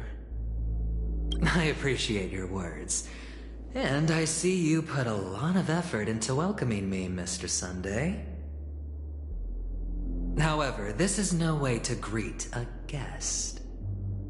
Well, this isn't an invitation, but a summoning. Before we speak, I need to test your character. I imagine this knowledgeable doctor friend of yours has been of great help, yes? Certainly. You ought to know this better than I do. He's already faithfully fulfilled his duties, hasn't he? Yes, the doctor has assured me of your noble character. He considers you, like himself, a virtuous person who can be trusted by the family. I have come to know you very well as a person, Mr. Aventurine. You're diligent, generous, and willing to cooperate. The fact that you succeeded in overcoming many obstacles just to meet me gave me the reason to believe in your wisdom and courage. But there's one thing I must ask you. That is, you've used your wisdom at the wrong place to meet the wrong person and put yourself in a situation where you shouldn't be, witnessing a tragedy that shouldn't have happened. You don't look too well. Am I making you anxious? If not, then it means I'm on your side. If I wasn't mistaken, you'd just made a serious accusation against the family. No, you weren't mistaken. For depravity is creeping in around you. There's no need for us to be evasive. Let's talk about your sister. Your sister's talent is unrivaled in the world of show business. As you know, her voice has been out of tune since she returned to Penacony. What's more disheartening, she can't sing anymore. Who could be responsible for this? Many suspect the culprit is among the outsiders, but I know you hold a different opinion. Now your noble status has become a shackle, preventing you from apprehending the murderer and avenging your sister's death. You're feeling anxious because you're out on a limb. But don't worry, I'm on your side. I'm immensely honored by your concern for me, Mr. Aventurine. Since you're so selfless and generous, I believe you wouldn't ask for anything in return, would you? Well, naturally, you wouldn't incur any loss from this. I just want to reclaim what is mine. My liberty and the personal items under the family's custody, the bag of gift money, and the box in which the cornerstone is stored. That's right. Cornerstone. I've heard it's a treasured asset of the Strategic Investment Department. A sacred stone that seals the Preservation Emanator, granting significant power, and every liquidation specialist holds one. For an object so precious, it probably comes at an even higher price than other forms of recompense. Well, I'm sure you're aware of the high level of risk I'll be undertaking to bring the truth to light. Mr. Aventurine, when you're out and about, do you always make adjustments to your appearance? Your tie should be on the center line. Your shirt must not protrude from your vest. Your trouser creases should be perfectly straight, and always aligned with the tips of your shoes. Of course. But I don't, because it's not appropriate to do so in public. You should make sure everything is presentable and in order before leaving the house. I'm not the kind that takes risks. The cornerstone must be in the custody of the family. No room for negotiation? Please, don't let me turn you down twice. Sure. The gift money is good enough. I suppose you wouldn't mind that. After all, a merchant can't function without a bargaining chip. You compromised quicker than I thought. Unfortunately, it's a gambler that needs a bargaining chip, not a merchant. I can give you your gift money. But before that, I want you to tell me.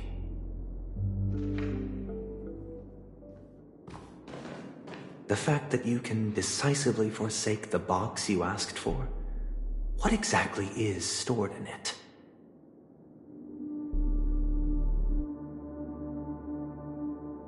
Oh, triple-faced soul, please sear his tongue and palms with a hot iron, so that he will not be able to fabricate lies and make false vows. What have you done? Under the light of the harmony, all wickedness is revealed. I implore them to shed their light, and I'll ask you questions on their behalf. Next, you have 113 seconds to prove your innocence and gain my trust. And if I refuse to answer? You can try, and we'll see if the harmony rejects you. Question. Do you own a cornerstone? Yes. What a simple answer. You, too, understand that idle chatter leads only to poverty. Did you hand over the cornerstone to the family when you entered Penacony? Yes. Does the cornerstone you handed over to the family belong to you? Yes. Is your cornerstone in this room right now? Yes. Is your memory free from any kind of tampering or deletion, encompassing but not restricted to the techniques of the Garden of Recollection? Yes. Are you an Avgin from Sigonia? Yes. You even know about that? Do the Avgins have any ability to read, tamper with, or manipulate one's own or another's mind? No. Does it matter? Do you love your family more than yourself? Yes. All the Avgins were killed in a massacre.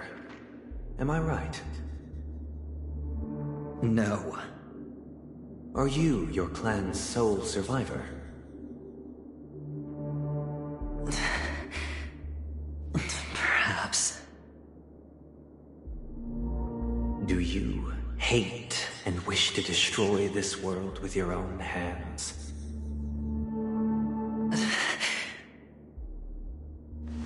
I don't know. Interesting. Now, the final question. Can you swear that at this very moment, the Aventurine stone is safe and sound in this box?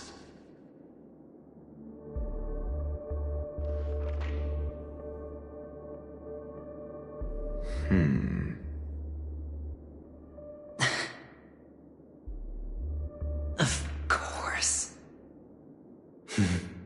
Looks like we can get an answer.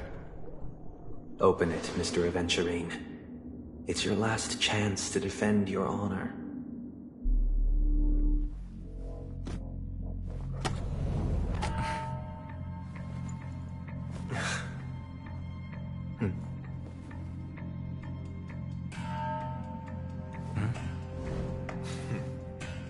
Please.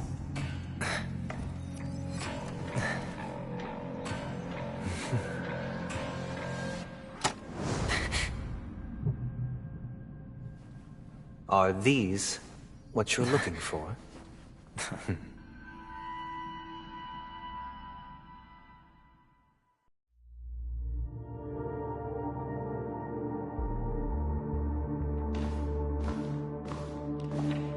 Since you came as promised, learned doctor, does this mean that you are willing to take the side of the family in this farce? What makes you think you can convince me? I've heard you haven't enjoyed Mr. Aventurine's company. I also understand that you're an avid learner who sees the pursuit of knowledge above all. In that case, you ought to realize that a competent scholar knows their position and wouldn't forsake more vital matters for the sake of petty pride. If you agree to assist the family, I'll share our research findings on the Stellaron. You must be quite aware that, besides the family, no other faction is willing to share such information.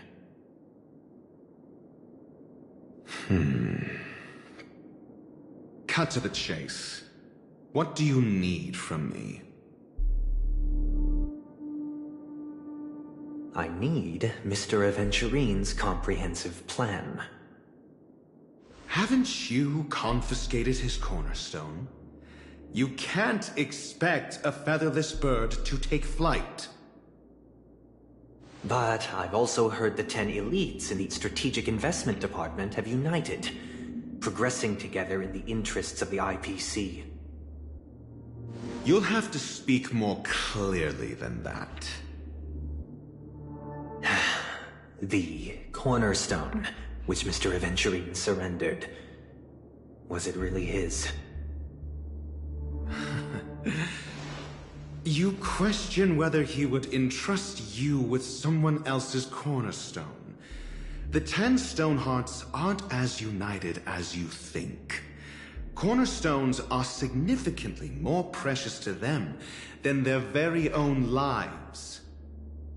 But you know that he's a crazed gambler. The more vocal he is about it, the more cautious I must be. I never imagined someone would share his way of thinking. Honestly, you should see a shrink. Bring it. The box containing the cornerstone is unique, and only IPC senior staff and related members can access it. But I happen to be among them.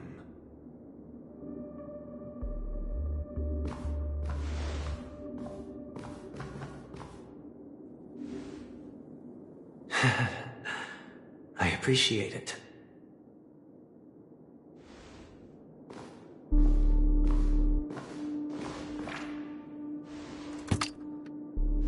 Unfortunately, your guess is correct.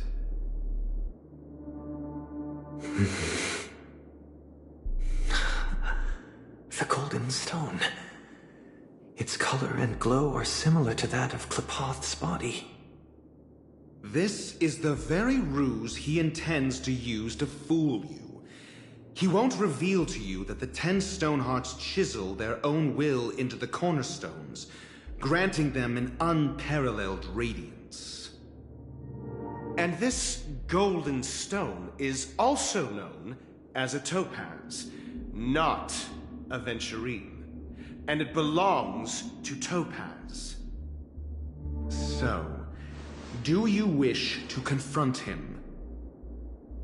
Not at the moment. I'm more interested to know the location of his cornerstone. The safest place somewhere you'd never think of. Because he never intended to hide it. In fact, that cornerstone has been in your hands from the very beginning.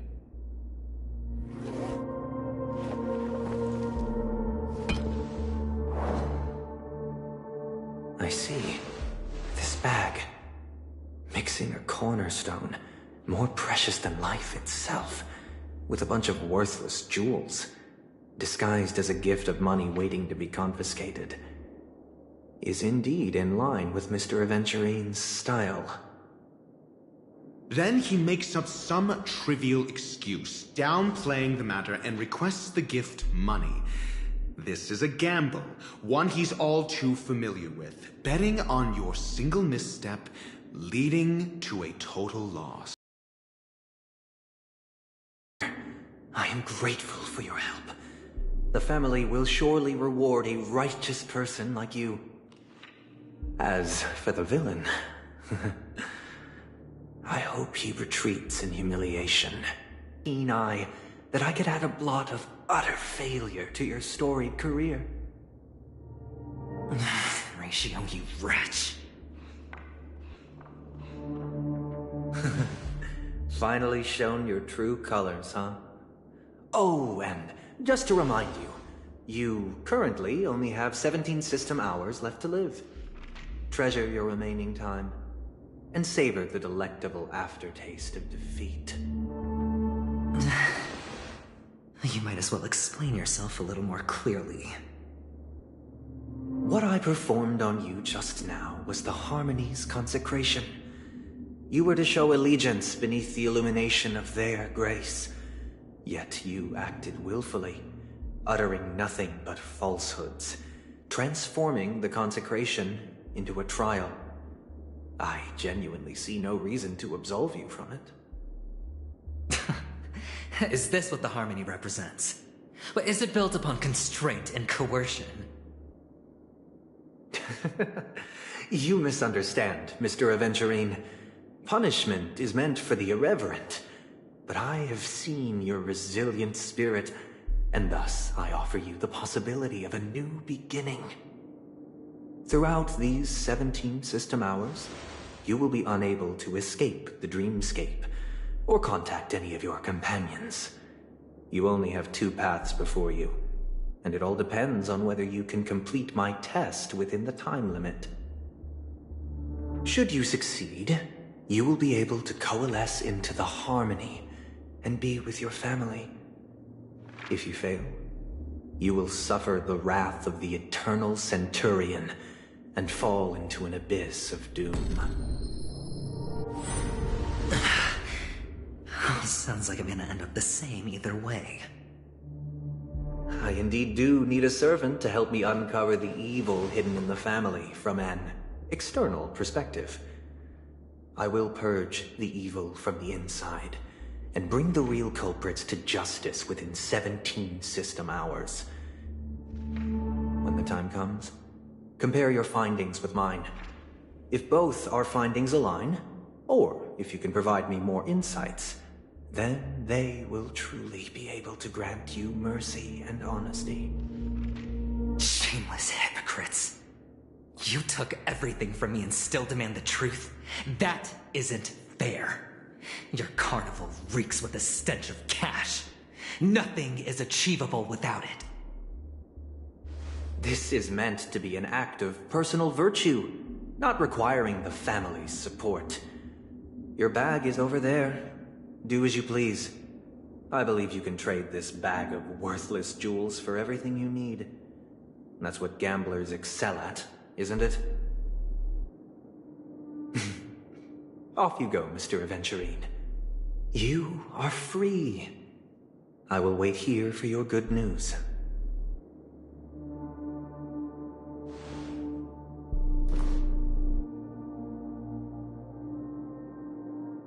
This meeting isn't an interrogation or a negotiation.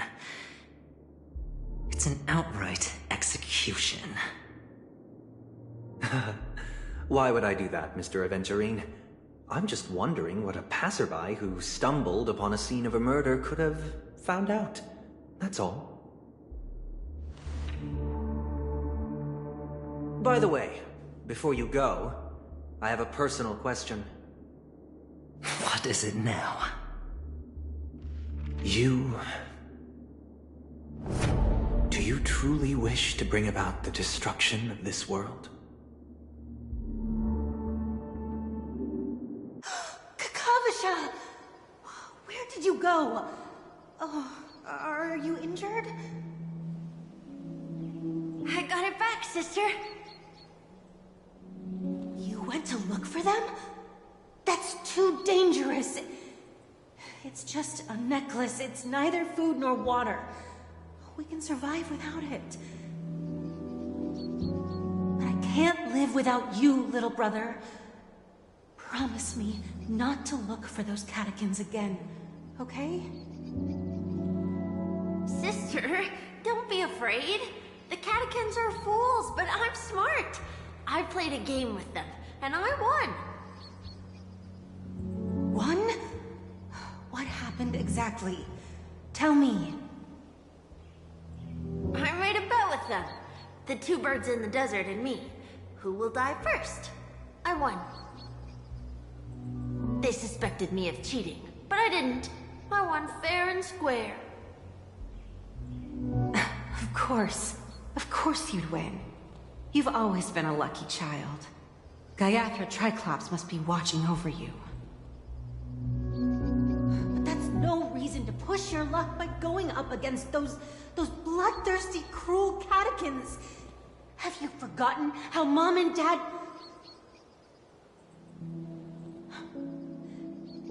Look, this is just a necklace. But Kakavasha, you are my only family.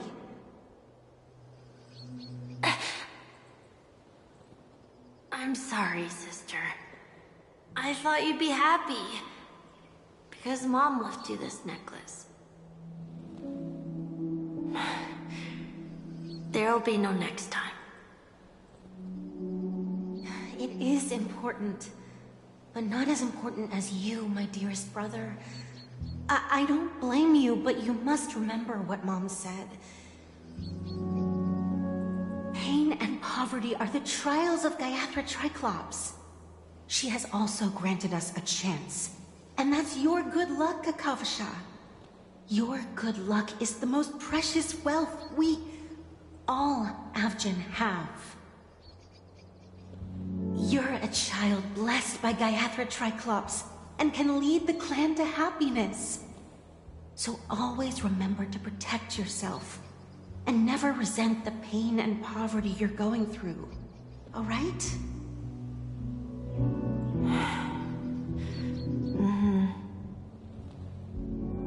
Listen to me and swear to Gaiathra Triclops. Okay. I will swear to Gaiathra Triclops to protect this wealth. But sister, if Gaiathra Triclops was really watching over us, then why did she not protect Dad when he was swept away by the quicksand?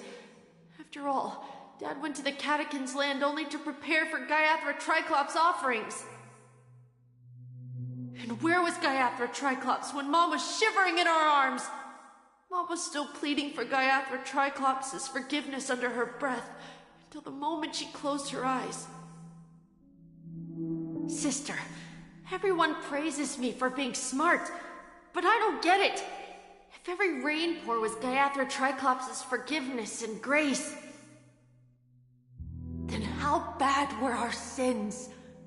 So much so that we were born in this world of death?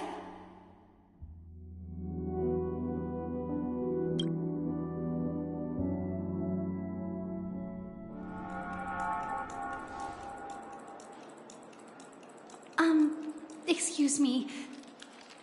I can't seem to find any information on this artist in the Iris family archives. The photo you provided also doesn't show any matches. Just as I thought. I'd like to ask, what kind of traces do people leave when they enter a dream? Are you referring to the records when you enter the dream pool? The equipment will monitor physiological indicators, such as heart rate, blood oxygen levels, and body temperature in real time. This data will be included in statistics and handed over to the family for the screening of any data anomalies. Immediate action will be taken once any illegal behavior is detected.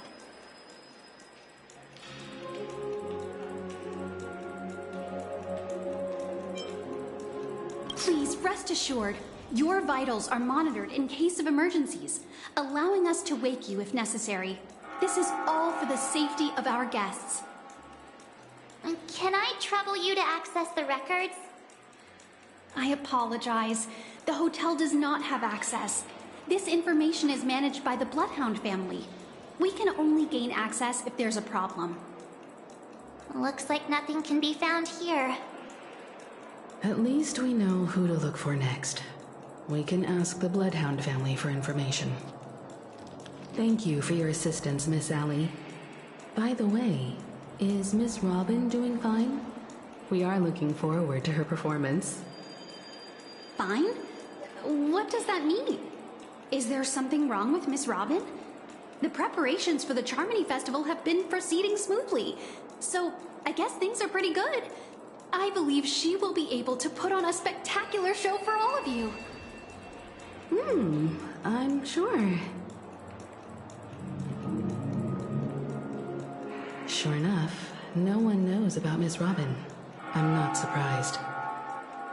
But that Miss Firefly is truly mysterious. There's no information on her in the hotel system.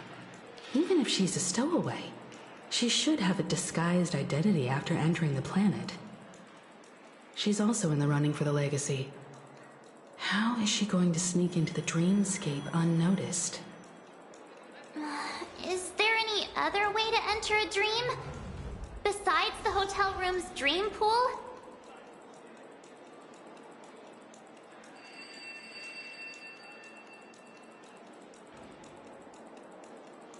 The Memo Keepers have abilities that are difficult for normal people to comprehend. In the memory zone of Penacony, they thrive effortlessly, a fact proven to us by Black Swan.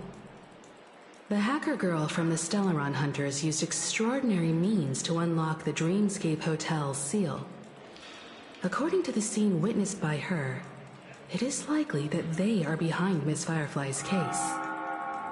The Garden of Recollection and the Stellaron Hunters. Both are possible, but what about the IPC? Since they want Penacony all for themselves, they're bound to have a plan. Who are you guys? The Bravo team has arrived at their designated position, ready to execute armed evacuation operation. Bombs, get moving! Armed evacuation? Boss, aren't you drunk? What do you know? It's more efficient this way. Just don't let the director find out. Act first, report later. Understood? Help! Help me! I spent all my year-end bonus on the snowball! I don't want my name on the department's major disciplinary notice! Hey, check it out! That voice. Could it be the IPC workers from Belobog? To all guests, the IPC will be conducting special operations within the hotel. Please follow the staff in charge of evacuation to the designated safe zones, or compulsory measures will be enforced. I'll request a beating for you lot! You've been told not to drink during work hours. Take him back to the hotel room. I'll organize a meeting later to properly go over how this incident report should be written. Miss Topaz? I never thought I'd run into you on Penacony. Long time no see, Astral Express crew. Aventurine has told me a lot about your happenings. Huh?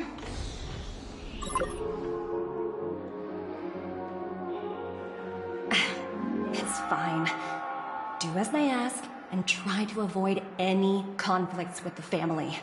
Report to me before taking any action. Yes, all right. As you see, the IPC isn't very popular here on Penacony.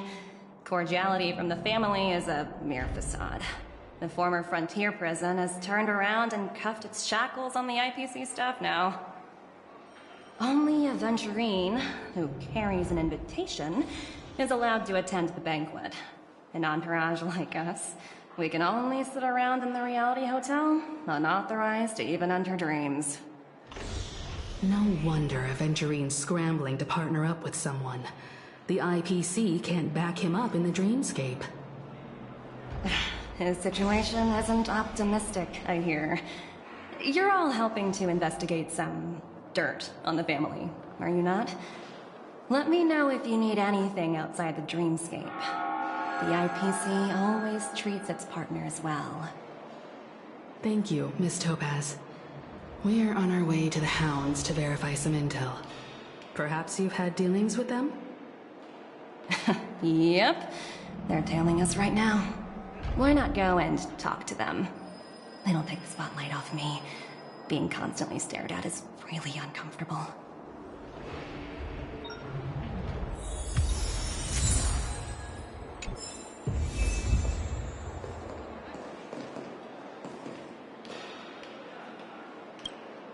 How does it feel to be in business with Aventurine? I bet you're not used to it. That's just his style. All or nothing is his mantra. He's always cozying up to his clients while egging them on to undertake some dangerous assignment with him.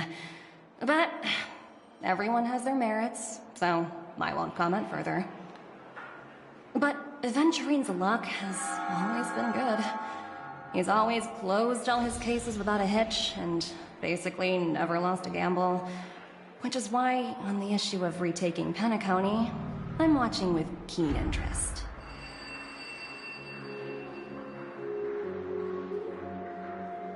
As for the 2 cases, apologies, but I don't have much info on them either.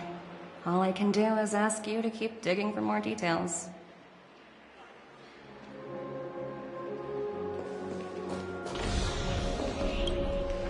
We're carrying out our captain's orders. What do you want? We made a mistake last time, and we're working hard to rectify it now. We don't have time for anything else. Surveilling the IPC executive Topaz, ensuring that she stays put at the Reverie Hotel during her time on Penacony. We've got the right one this time. So that's it. They were the pair who were after Firefly at the time.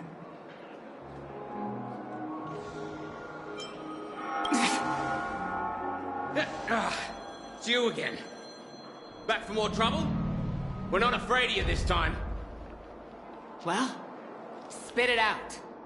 Stop bothering us if you've nothing important. So you know each other. Why do you keep running into people you've beaten up before?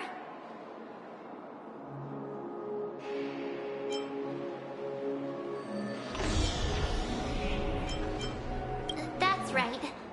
We're investigating a murder for the family. Can we speak to your captain about the case? Well... Hey! The security officer instructed everyone to shut their traps before he returned from Dream's Edge. What murder? You'd better stop spouting nonsense. Yeah, that's right. We have nothing to report. Please leave. Looks like they're not going to cooperate. But they did at least tell us that the captain is at Dream's Edge. Why don't we just look for the security officer then? It's probably Gallagher, the one she mentioned, right?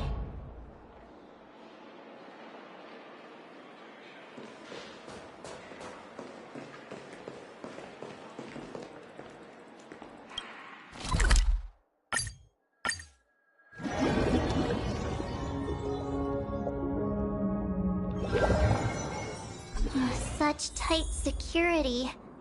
I bet they're stumped by the case as well. Gallagher.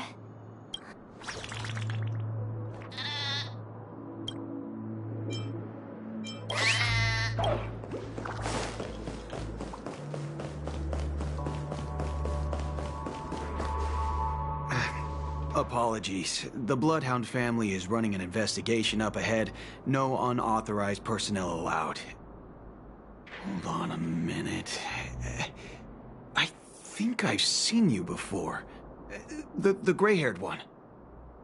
How much trouble have you stirred up exactly on Penacony?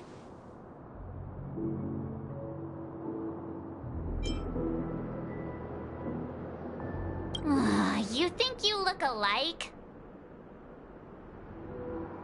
Wait, are you for real? Not possible. It was you the last time, yelling about some clockwork friendship while beating me up with that silver-haired girl.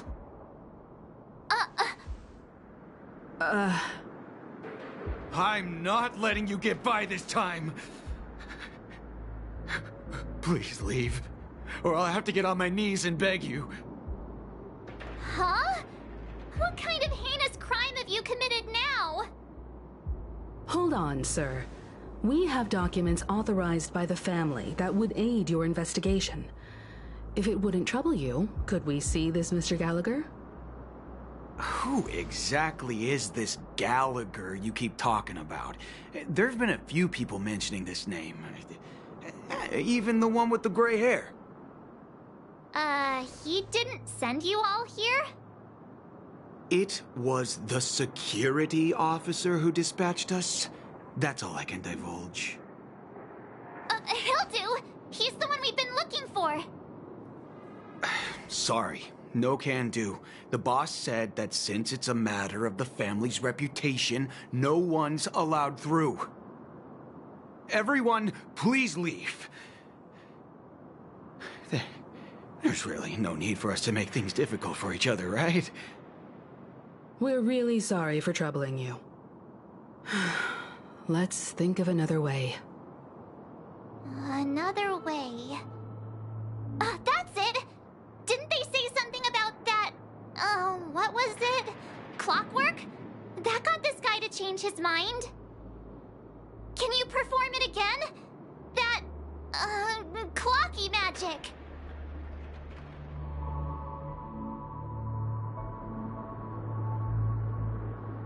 Please?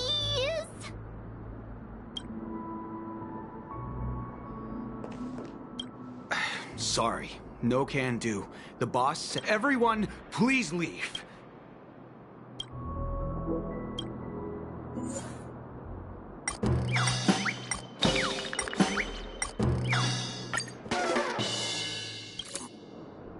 You punk. Why can't you understand the words that are coming out of my mouth? The security officer's word is absolute law. I've told you that place up ahead is off limits. To wind, to rain, even if the Dream Master was here, they aren't getting in.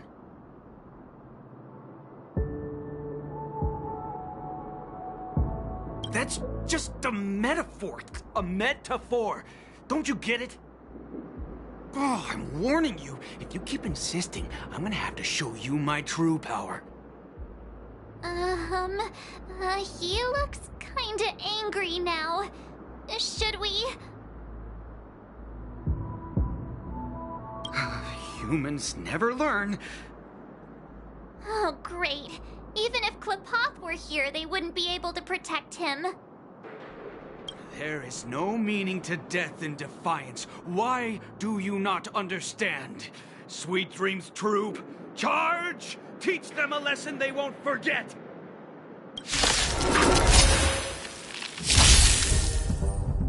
Another journey begins. On the still waters of oblivion, I guide the wandering souls.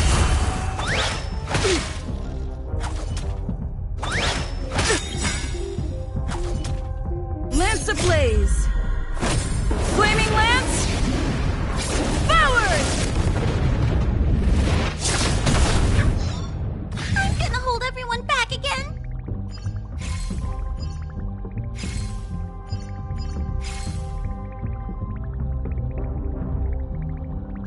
Get them!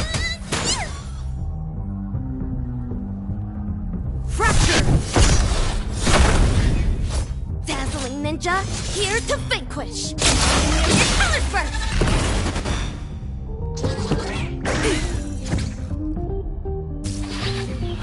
Did you come here of your own volition? Or was it fate, insisting as fleeting as the dawns do, destined for oblivion? Maybe I can do this!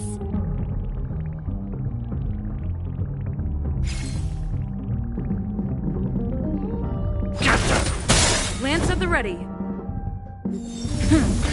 Dazzling ninja reporting for duty.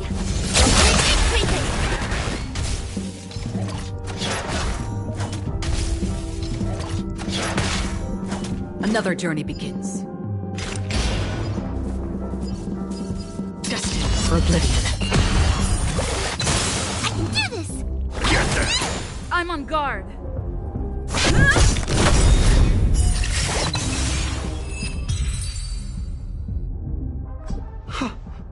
Am I destined to relive this outcome?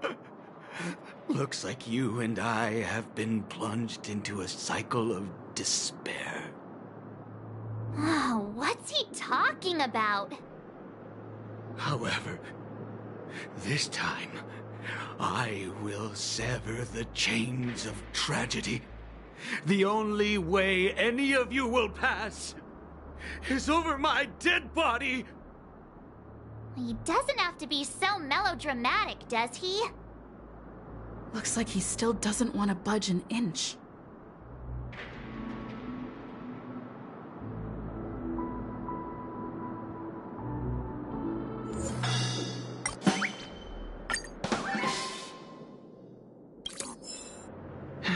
Let me see what time it is now.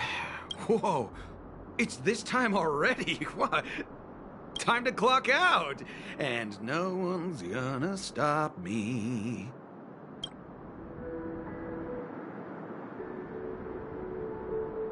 Huh? This clockwork trick of yours, it's kinda dangerous. At least he won't be getting in our way again. Let's go find that Gallagher and ask him the intricacies of the case. I was wondering what all the commotion was. Huh.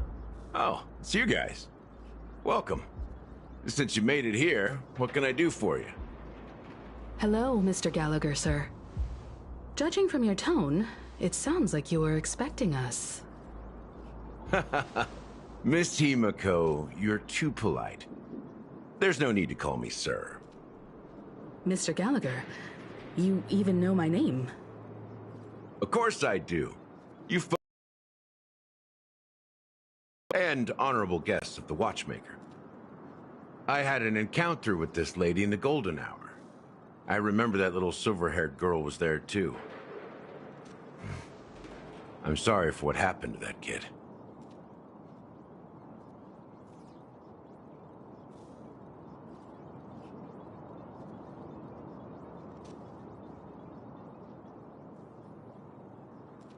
This is also the reason why we've come to visit you, Mr. Gallagher. The Express can't just overlook the death of that child. So we've decided to help the family get to the bottom of it, in the hopes of getting justice for her. The Nameless involved with the family. What an unpredictable twist of fate. Why? What's wrong with the family? It's nothing. On Penacony, everyone loves the family. No matter how much one resists the beautiful dream, when the time comes, they too will find it hard to let go. Who wants to leave a warm nest? Just idiots, little kids, and inebriated fools. Mr. Gallagher seems to be getting at something. Well, you got it wrong. I'm not. You want to discuss the case? Sure, come with me. This is not a good place to talk. Let's go elsewhere.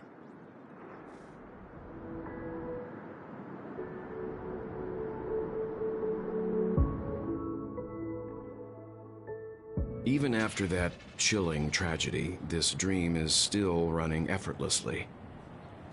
Other than the family of the Harmony, it's hard to imagine any other power in the universe that could sustain a building of such magnitude. The family itself is a huge, perfect building. Like a living idol. Each member of the family sees themselves as a piece of the divine puzzle, revolving around a singular core and a shared ideal. Under their command, they loyally fulfill their roles, offering themselves while also receiving sustenance in return. Interesting analogy. Perhaps that's why Penacony's beautiful dream has persisted for so long. But the human body has its limits, and so does the Divine's. That doesn't sound like the kind of comment a Galaxy Ranger would make. Just pointing out the facts. Mr. Yang will definitely have a better sense of what's going on than I do. Why do you say that, Miss Acheron? The beautiful dream is crumbling. But not because of a particular eon, a particular faction, or a particular visitor. Its collapse stems from a certain inevitability of human nature. The family refuses to acknowledge this, and it has ultimately backfired and become a catalyst. As people immerse their souls in the dreamscape, where consequences and pain cease to exist, and only ease and pleasure prevail, they draw closer and closer to necrosis. Regardless of the perceived bliss, death looms as the inevitable conclusion. Also, this necrosis will diffuse and spread. One piece of the puzzle's mutation will eventually cause the entire building to shake, break, and crumble. In the end, the dreams that people built in the name of freedom became the cage that imprisoned them. I'm sure you've gained a lot from this trip, Miss Acheron. Are you willing to share your findings with me? Of course. That's if I remember.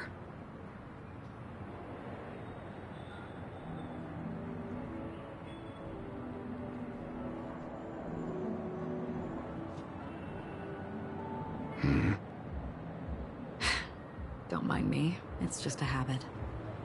Owing to events in the past, I've become easily forgetful. It's only when this sword is unsheathed that those hazy memories start to become clearer. Take your time. That should do it. I vividly remember everything that occurred on Penacony. Ask away.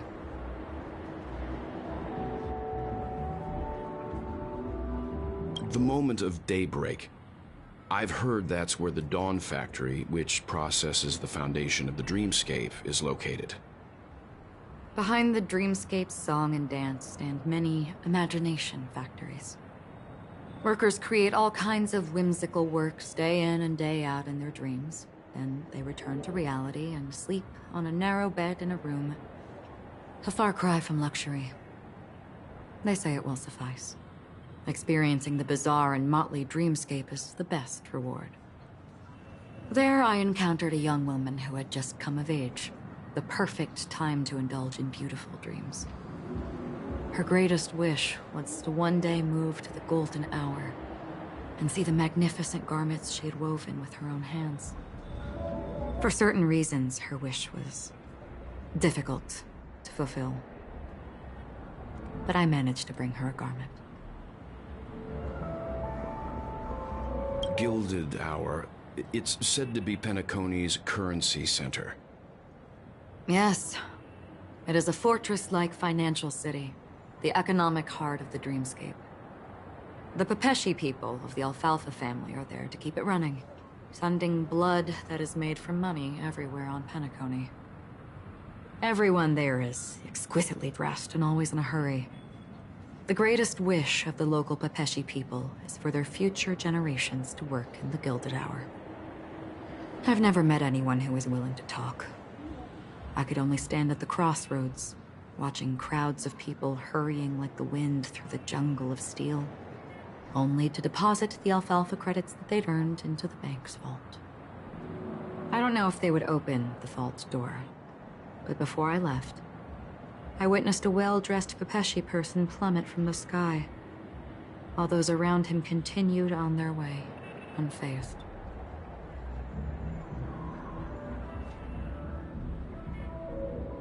I hear the Blue Hour is very romantic. Do you have any tales to share? Perhaps Mr. Yang has heard. There is a large boat called the Eventide, anchored along the Sea of Dreams, where soft music and dancing persist endlessly every night. I ran into a wizened lady there. She was at the dock, waiting for her long-departed lover to return, waiting for countless hours within time that stood still. In the humid sea breeze, she spoke of her own youth. Like many who desired wealth and love, they came to Penacony to pursue their dreams. Alas, her lover's consciousness was lost in the dark depths of the Sea of Dreams. Finally, she suggested we continue our conversation on a boat in the shallows. I agreed and boarded the boat with her. But she never said anything. Her eyes absent-mindedly gazing at the horizon for what seemed like forever. Finally, we retreated to the beach. The dreamscape of chic, luxury, and consumerism, the moment of dusk. My companions have been there too. Then you all must have seen those who are attempting to realize their dreams. Or have realized them. Scattering money as if it were dust and betting it on all or nothing. Everything has a price, and everything can be bought or sold. Even dreams themselves. I saw an Intellitron there, who was preparing to auction himself. When someone wins a bid, under stipulated periods and rules, he would do the buyer's every bidding, becoming that person's very possession. That Intellitron had been auctioned off a dozen times, and I participated in his 13th. That was the grandest banquet I had ever attended. But never again did anyone cast another glance at him. This time around, there were no successful bids for him. This is what I've seen and heard along the way. Someone once said to me, Penacony wasn't like this a long time ago. Nor should it be.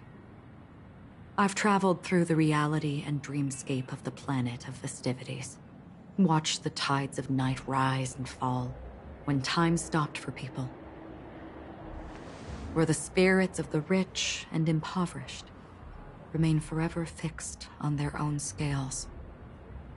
This is why I think the collapse of the beautiful dream is inevitable. There might be a way to change everything. Perhaps. But if this is indeed the world that people desire, if this is precisely why life chooses to slumber, should we still seek to change it?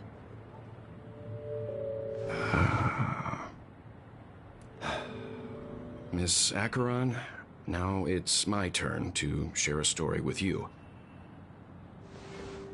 There was a man from my homeland who, at a time when the world was grappling with deep, unhealable pain, made a choice.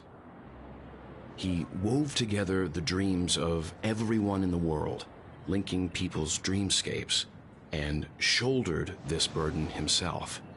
From this, he created a giant, a spiritual Adam.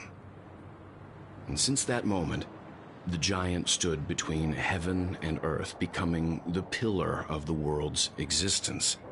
As a price, those who found it hard to move forward, who could not advance, forever lost their future. They slumbered in a dream, devoid of disaster and pain, living out their days peacefully in the man's created utopia. And it is because of the wishes of those people who wished not to awaken that this spiritual Adam became unbreakable. And yet, you stand here right now. Which also means that man failed. Because people must always move towards the future. Even if human weaknesses make them pause when they truly cannot move forward, humanity will eventually seek a way to save itself. And that man, he was never a failure. Like everyone in that world, he etched the possibilities of human nature into his heart. He was the sun chaser of legend, soaring towards the sky and embracing his final victory with his fall. He ascended to heights uncharted, only to come face to face with the sun, a place not visited by anyone before. His wings would melt because of it, only for him to fall into the sea. And after that, countless others would surpass him, soaring to even greater heights. A fitting metaphor for the Nameless's trailblazing spirit. Thank you, Mr. Yang. I know what you wish to confirm. The universe has innumerable similar, yet different worlds.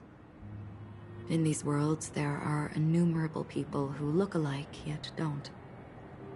I too have embarked on journeys, encountering old friends with familiar faces on different worlds, witnessing their destinies follow paths similar to mine. So I will tell you, even if not completely similar, the story you just told, it overlaps with my past, and within that abyssal dream, I ended that man's life. Alone.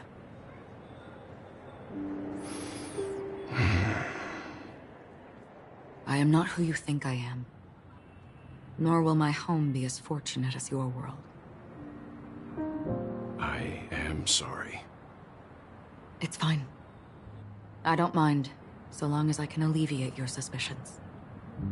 There's something I still wish to know, Miss Acheron. Under that representation of the hunt, exactly what sort of power is it that has motivated your solitary journey thus far? Mr. Yang, before answering that question, I wish to continue the previous topic. I like your analogy very much. Indeed, birds are born to fly. But in a distant past, their ancestors could only gaze at the sky in envy. They saw that faraway ray of light from above the heavens, piercing through the clouds and blanketing the earth.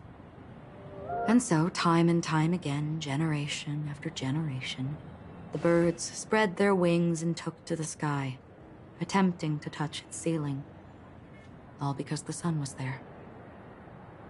Then, what if the last bird finally soars into the sky, only to realize that the end of the light is not the sun, but darkness? Then why, exactly, do we even walk towards the light?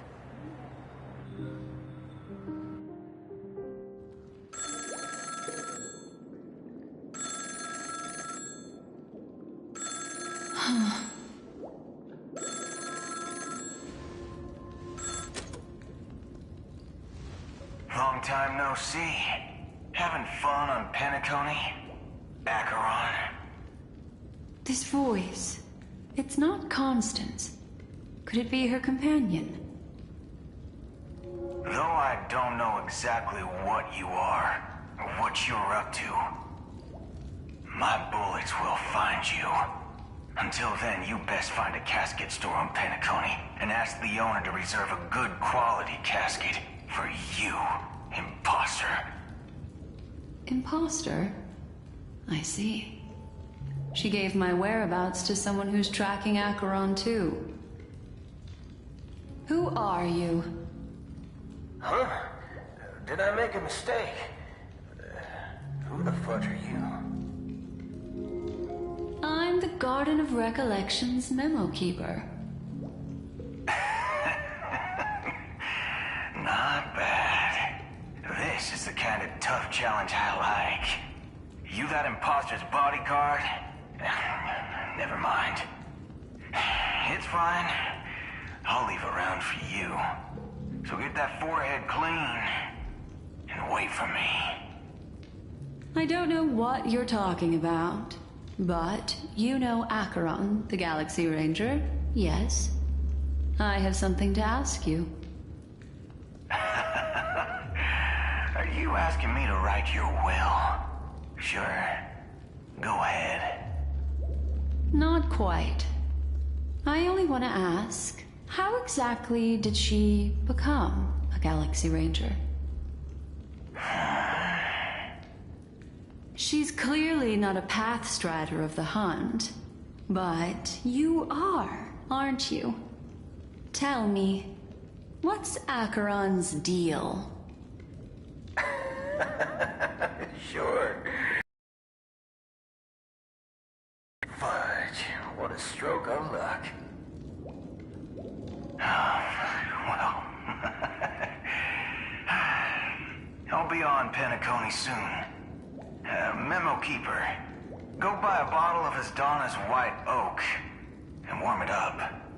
And I'll raise a glass to you. That lady's passed. Well, nobody knows. But if all you want is a simple answer, sure. You best get a chair and take a seat. That woman, named Acheron, is an emanator who should not exist.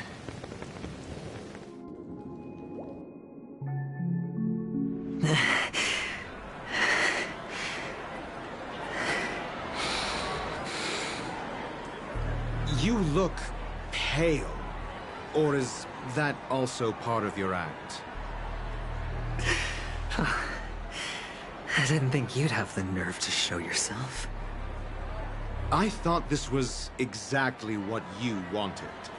After all, I faithfully fulfilled my duties as you instructed. Just tell me if you can't hold on any longer.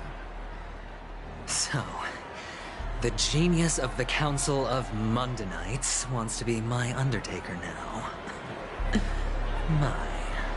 What an honor. Yes, and I'm pretty sure the people at the Strategic Investment Department would love to be notified of your death in due time. But let's not forget, you won't be seeing them, because I'm the manager of this task. Great. Then tell your people that Aventurine is ready to go in 17 system hours. Oh, you've got a lot of nerve. How exactly do you plan on completing your task while your hands are tied by the Harmony? Well, my conversation with Sunday convinced me that there's a traitor in the family. That they hold the secrets of Penacony. So, I took the opportunity to set everything in motion. I even managed to recover the gift money. Things haven't gone this smoothly since I walked through the doors of the Reverie. Now I'm only one step away from victory. Let's just wait and see. Sounds like a very elaborate way of saying that you failed. That's all I can say. Have you forgotten, Doctor? You betrayed me. Go. Do what you must.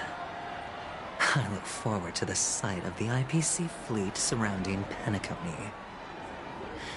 You've achieved what you desired, haven't you? That's true, but what's your plan? Did you conceal an orbital support beacon in that gift money bag? Well, who knows? Maybe that's why I'm handing out cash even when I'm about to bite the dust. You are indeed a gambler. An insane one at that. Oh, maybe I am.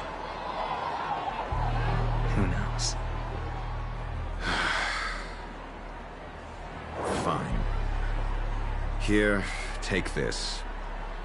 Open it when you're on your last legs. You'll thank me. What's this? Medical advice?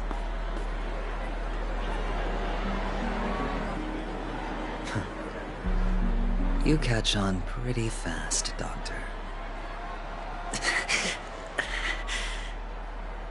Asking me to solve a case without giving a single clue. How typical of you, you wing-headed scoundrel. But the way you're all on edge about that stowaway, it's just as I guessed it would be. As for now, let the rain of wealth from the IPC fall evenly on everyone.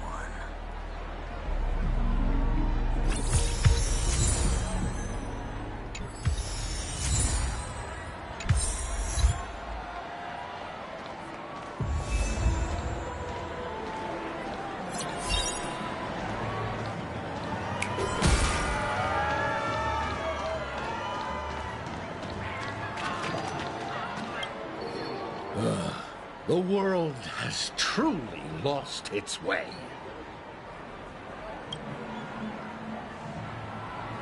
You... Wait. I get it now. This is some sort of prank show, right? You must have some cameras set up around here to film yourself doing good deeds, right? You youngsters are always looking for a quick way to get an audience. But you know what? A truly great show never comes easy. Oh, a great show will start soon, old man. But before that, I need to ask you something. Do you know where I can find death in this dream? Ah, I see. Another fearless youngster looking for death, huh? Well, let me give you a piece of advice. Don't think you're the first one who's ever thought of that idea. Death? Not even remotely innovative. I bought it from Dr. Edward. He claimed it was some exclusive fancy schmancy stuff. Now, what a disappointment. The effects were awful. First, some monster covered in eyes stabs you in the gut, and then all you see are blurry glimpses of buildings and lights. The sky was spinning so fast it almost made me puke. Is that all? Yeah, what else can you expect? Don't put too much stock in the Penacony movie industry. They even call this junk groundbreaking art. Can you believe it? What a joke. Well, I'll leave you be then. I hope you have a wonderful day. A monster covered in eyes. That sounds like the Memory Zone meme. But buildings and lights... I don't think those have anything to do with death. Well, that whole dream bubble was probably created using rumors and gossip. I can feel something inside my head. Is the harmony starting to kick in? Would you be willing to support my performance? And keep the Song of Beauty alive in the cosmos? Wow, how fabulous! But why would you give such a wonderful gift to a random stranger like me? Well, you see, I can't bear to see anyone in this sweet dream suffering from poverty. That's incredibly kind of you. Thank you so much, sir. If you ever get the chance, please, feel free to come by and indulge in my singing. Sure thing. By the way, do you happen to know anything interesting about death? Death? That's a pretty scary topic, and it doesn't really match the mood of this sweet dream. Oh, you see, I'm a tabloid reporter collecting ghost stories in Penacony. As you know, the more chilling the stories, the more attention they get. Maybe you could help me out. Well, if you're up for some gossip, it's not about death, but there have been some rumors about a guest at the reality hotel who fell into a deep sleep and didn't wake up. It was like they were in some sort of coma. Nobody knows what caused it, but luckily the customer eventually regained consciousness. Well, all customers are under the protection of the family, after all. Thank you. This will make for a very juicy headline. May Shibe protect us. Unexplained coma.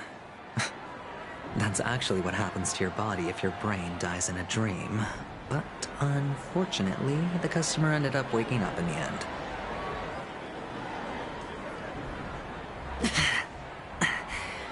The disturbing voice in my head. It's getting closer.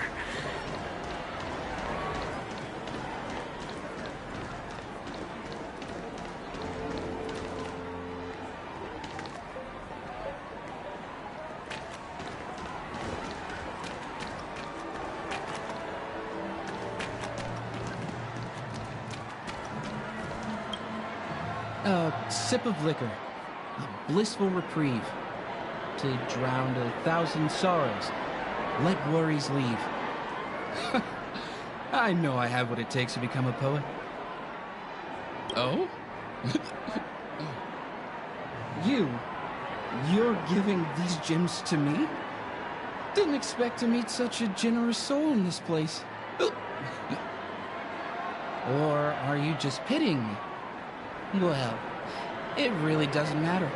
As long as I have Soul Glad, that's enough. This is just a dream after all.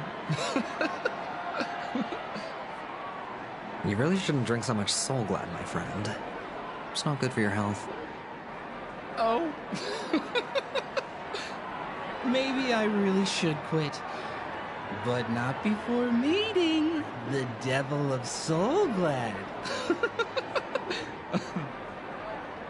The Devil of Soul Glad? Care to elaborate?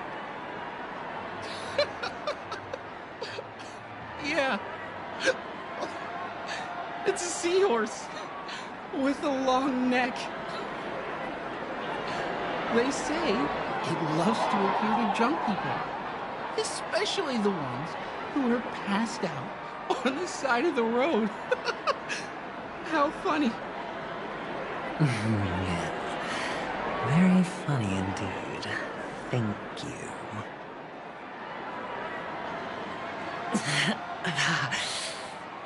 Does everyone have to go through so much torment before joining the family? Darn it. Now I just want to dig out my brain and use it as evidence.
Take care, my friend. If you ever find yourself in danger, remember that the hounds are always ready to help.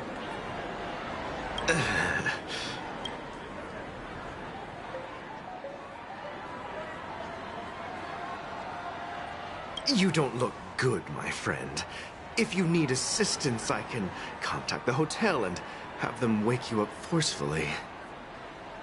That won't be necessary. I have some business to attend to. But thank you all the same. All right, then. If you ever need help, don't hesitate to reach out to us hounds. Well, actually, I do need a favor. As the most outstanding hound in Penacony, have you come across any stowaways recently? Stowaways? How could there be stowaways in Penacony? We've never had anything like that before. All right. Good luck with your work, then. What was I even thinking? Family would never share intel with the IPC.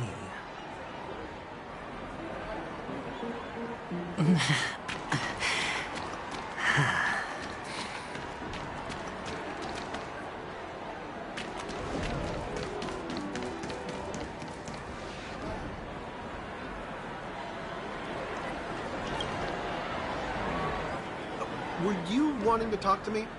Sorry, I thought you were checking out something behind me. Is this a gift? For me? Are you sure this isn't some kind of mistake? Yes, it's for you. Just take it. Is this for real? Someone is actually giving me a gift. Not for my parents, but for me. Thank you. Thank you so much. No, it's not much. I just want to ask you something. I knew it. What's on your mind? Are you trying to ask about my father or my mother? Neither. I just wanted to know if you've ever heard about death in the dreamscape. Oh, you sound just like my father. Always warning me about danger, even in dreams. He's an Intellitron, so his dream entry methods are different from us organics. Can't count on him to protect me if something does go haywire. Funny, right now I'm still under his protection.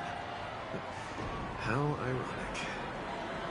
Hey, stay positive. Gold will always shine one day, right?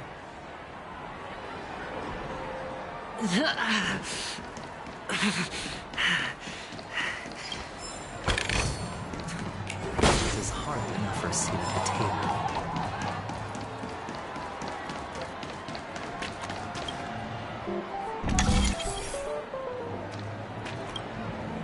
You want to talk to me? Sure, but nothing too sensitive, okay? Huh. Wealthy people have fancy ways to enjoy this dream. But to be honest, I've never seen anyone who gives out money to others like you. So, are you trying to be the prince from the tale, handing out his gold leaf garment and melting his lead heart in the fire? I'm flattered. I'm no prince, and I just thought these gems would help you speak. So, as an investigative reporter, maybe you've heard something about death? Ah, another curious soul. I see. Well, that was actually the topic I was most into when I entered the industry. But my boss shut it down. How did your boss talk you out of it? Well, she simply said, covering baseless urban legends like that would make us look like some third-rate tabloid. I thought about it, and she had a point. Reporting on stuff like blowing out birthday candles and getting spooked by nightmare ghosts isn't exactly professional material. Guess she's got a point. Thank you for sharing.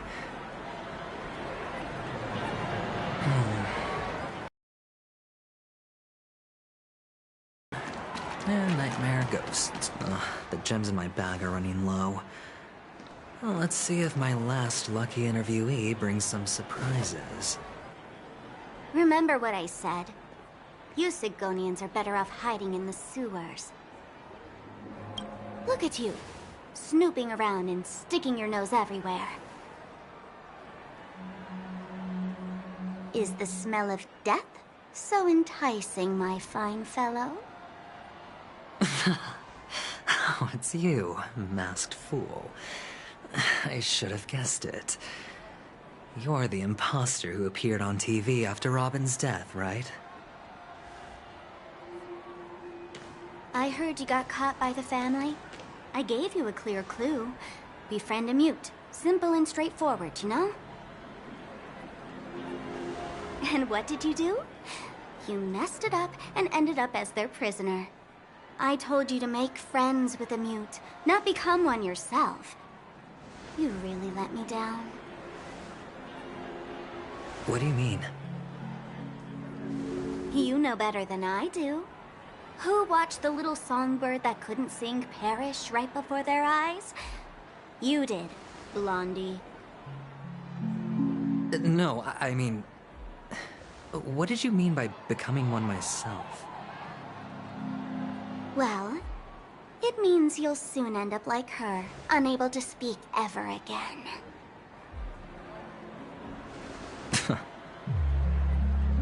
But it's a good thing if you ask me, because... Because I'm getting closer to the truth, right? Oh? Why else do you think I'm handing out cheap trinkets all over the streets, fool? All part of the act. Fool's bait. The more pathetic I seem, the more likely you'll come sniffing around. So, now that I've drawn you out, will you reward me with an answer for my efforts? Why should I help you?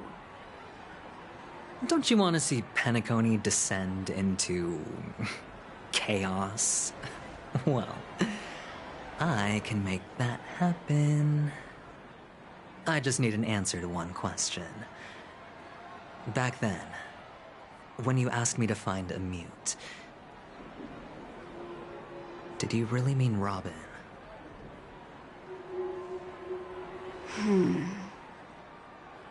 And what if I say no? Then I'll thank you. Oh, the word no has never sounded so pleasing. Well done. I admit I underestimated you, but what difference would it make? Let me tell you something. There were 2 mutes, but one is dead now, and the other, though she is still in Penacony, I'm afraid you'll never find her again.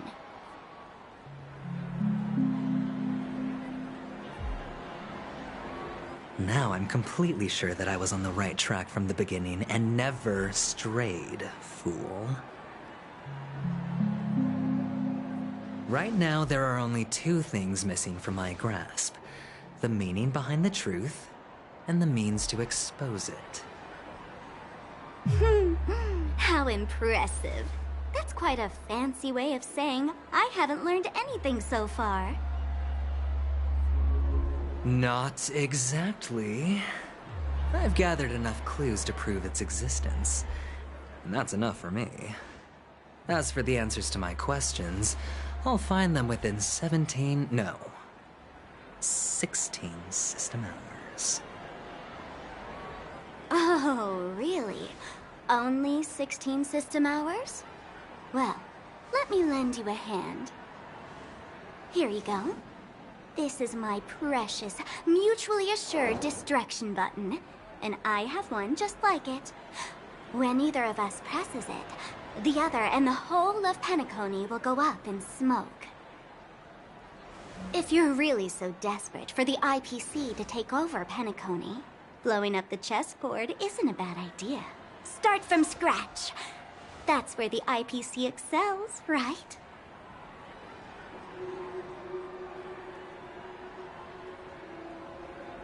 Just press the button when you're at your wit's end. And of course, feel free to reach out to me for my hospice care, too. Oh, a deadly button, huh? Well, I guess the family didn't take your threat seriously at all. Otherwise, how on earth did you manage to bring it in here? I have my own ways. That's all you need to know. Well, I'm afraid I'll have to decline your offer. Who knows if your little gadget will actually work. By the way, I have no plans to search for the other mute friend you speak of, but it's good to hear that he's still here in Penacony. I'll handle the rest myself. I'll orchestrate a grand finale for the downfall of the family. And at the climax, the walls will crumble, people will wake up, and those who couldn't speak will find their voices again. When that time comes, go ahead, press the button, light up the sky with a magnificent fireworks display for me. Catch you later, fool. You're still talking big. But sure, if that happens, I'll stay true to my word. Just don't let me down now, okay?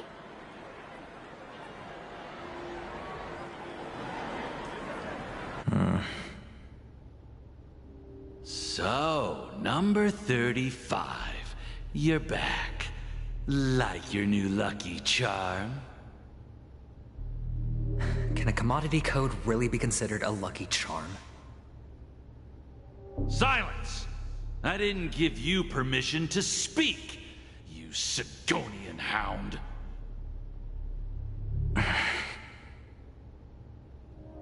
The guys in black didn't say much, so I've no idea what you did to save your skin in that massacre back in the day. But I figured you must have had good luck, so I bought you. From now on, you and your good luck are my assets. Are we clear? Your first task is simple.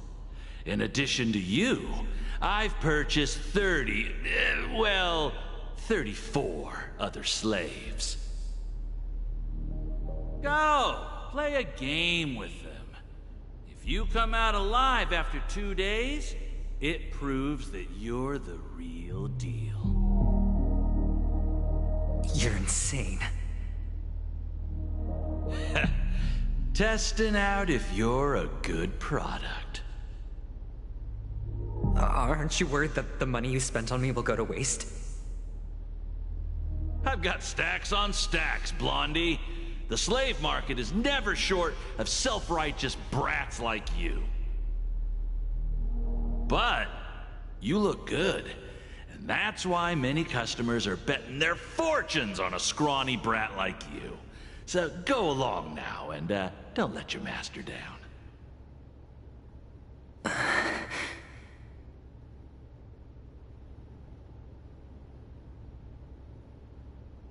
How much did you spend?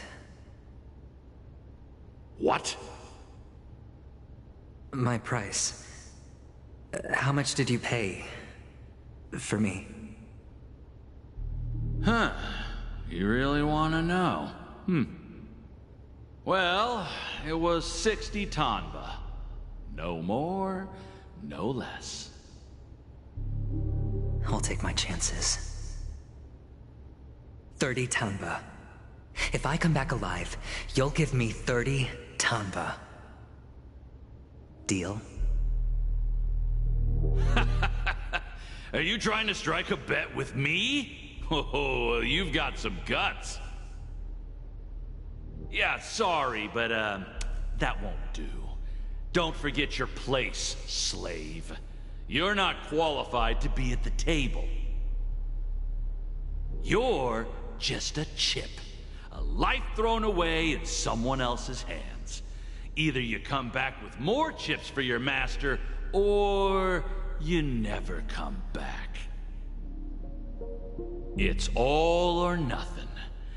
Don't embarrass me, my lucky hound.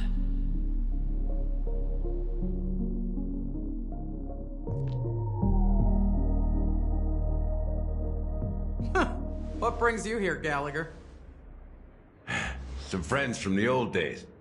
Do you have a moment to spare, Siobhan? Oh, I have the whole day to spare. Ladies and gentlemen, welcome to Dream Jolt Hostelry. This bar offers a wide variety of drinks, but we draw the line at Soul Glad. Why settle for ordinary when you can experience extraordinary? We're dedicated to serving up nothing but pure joy and laughter. What would you like to drink? I'll whip it up for you. Oh, look! A lady as cool as Serval! Who's Serval? Will you, introduce me to her? Huh? Oops. She's heard us. Just spare them, my esteemed bartender. I'll take over the bar today. I'm getting up there in age, and I need some practice before I forget the skills that used to put food on my table. Where did you stash the ingredients? They're all under the counter. Since our guests have traveled from afar, shouldn't you whip up some special drinks? That's exactly what I had in mind. Hey, my friends, do me a favor. Go around the bar and bring me any ingredients you fancy. The discussion might take quite some time, so I'll prepare some customized, non-alcoholic drinks for you. In the bar? But aren't all the ingredients right there on the counter? Why, we're in a dream, my lovely lady. You can help yourself to anything if you wish for it. Comfort, hunger, confusion, or even boredom.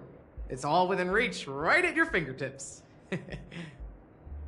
Oh, did you hear that? She just called me my lovely lady. Even in reality, mixing drinks is more than just throwing ingredients together. A bartender needs to capture the bar's atmosphere, master technique, and spin a tale of mystery and anticipation.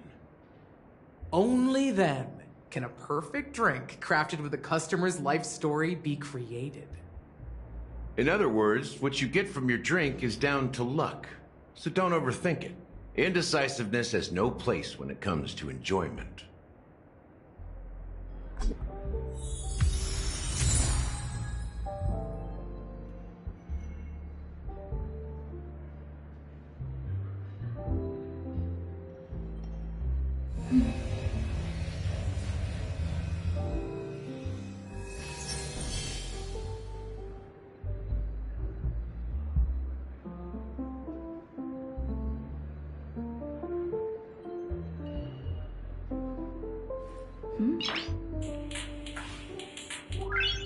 Noise.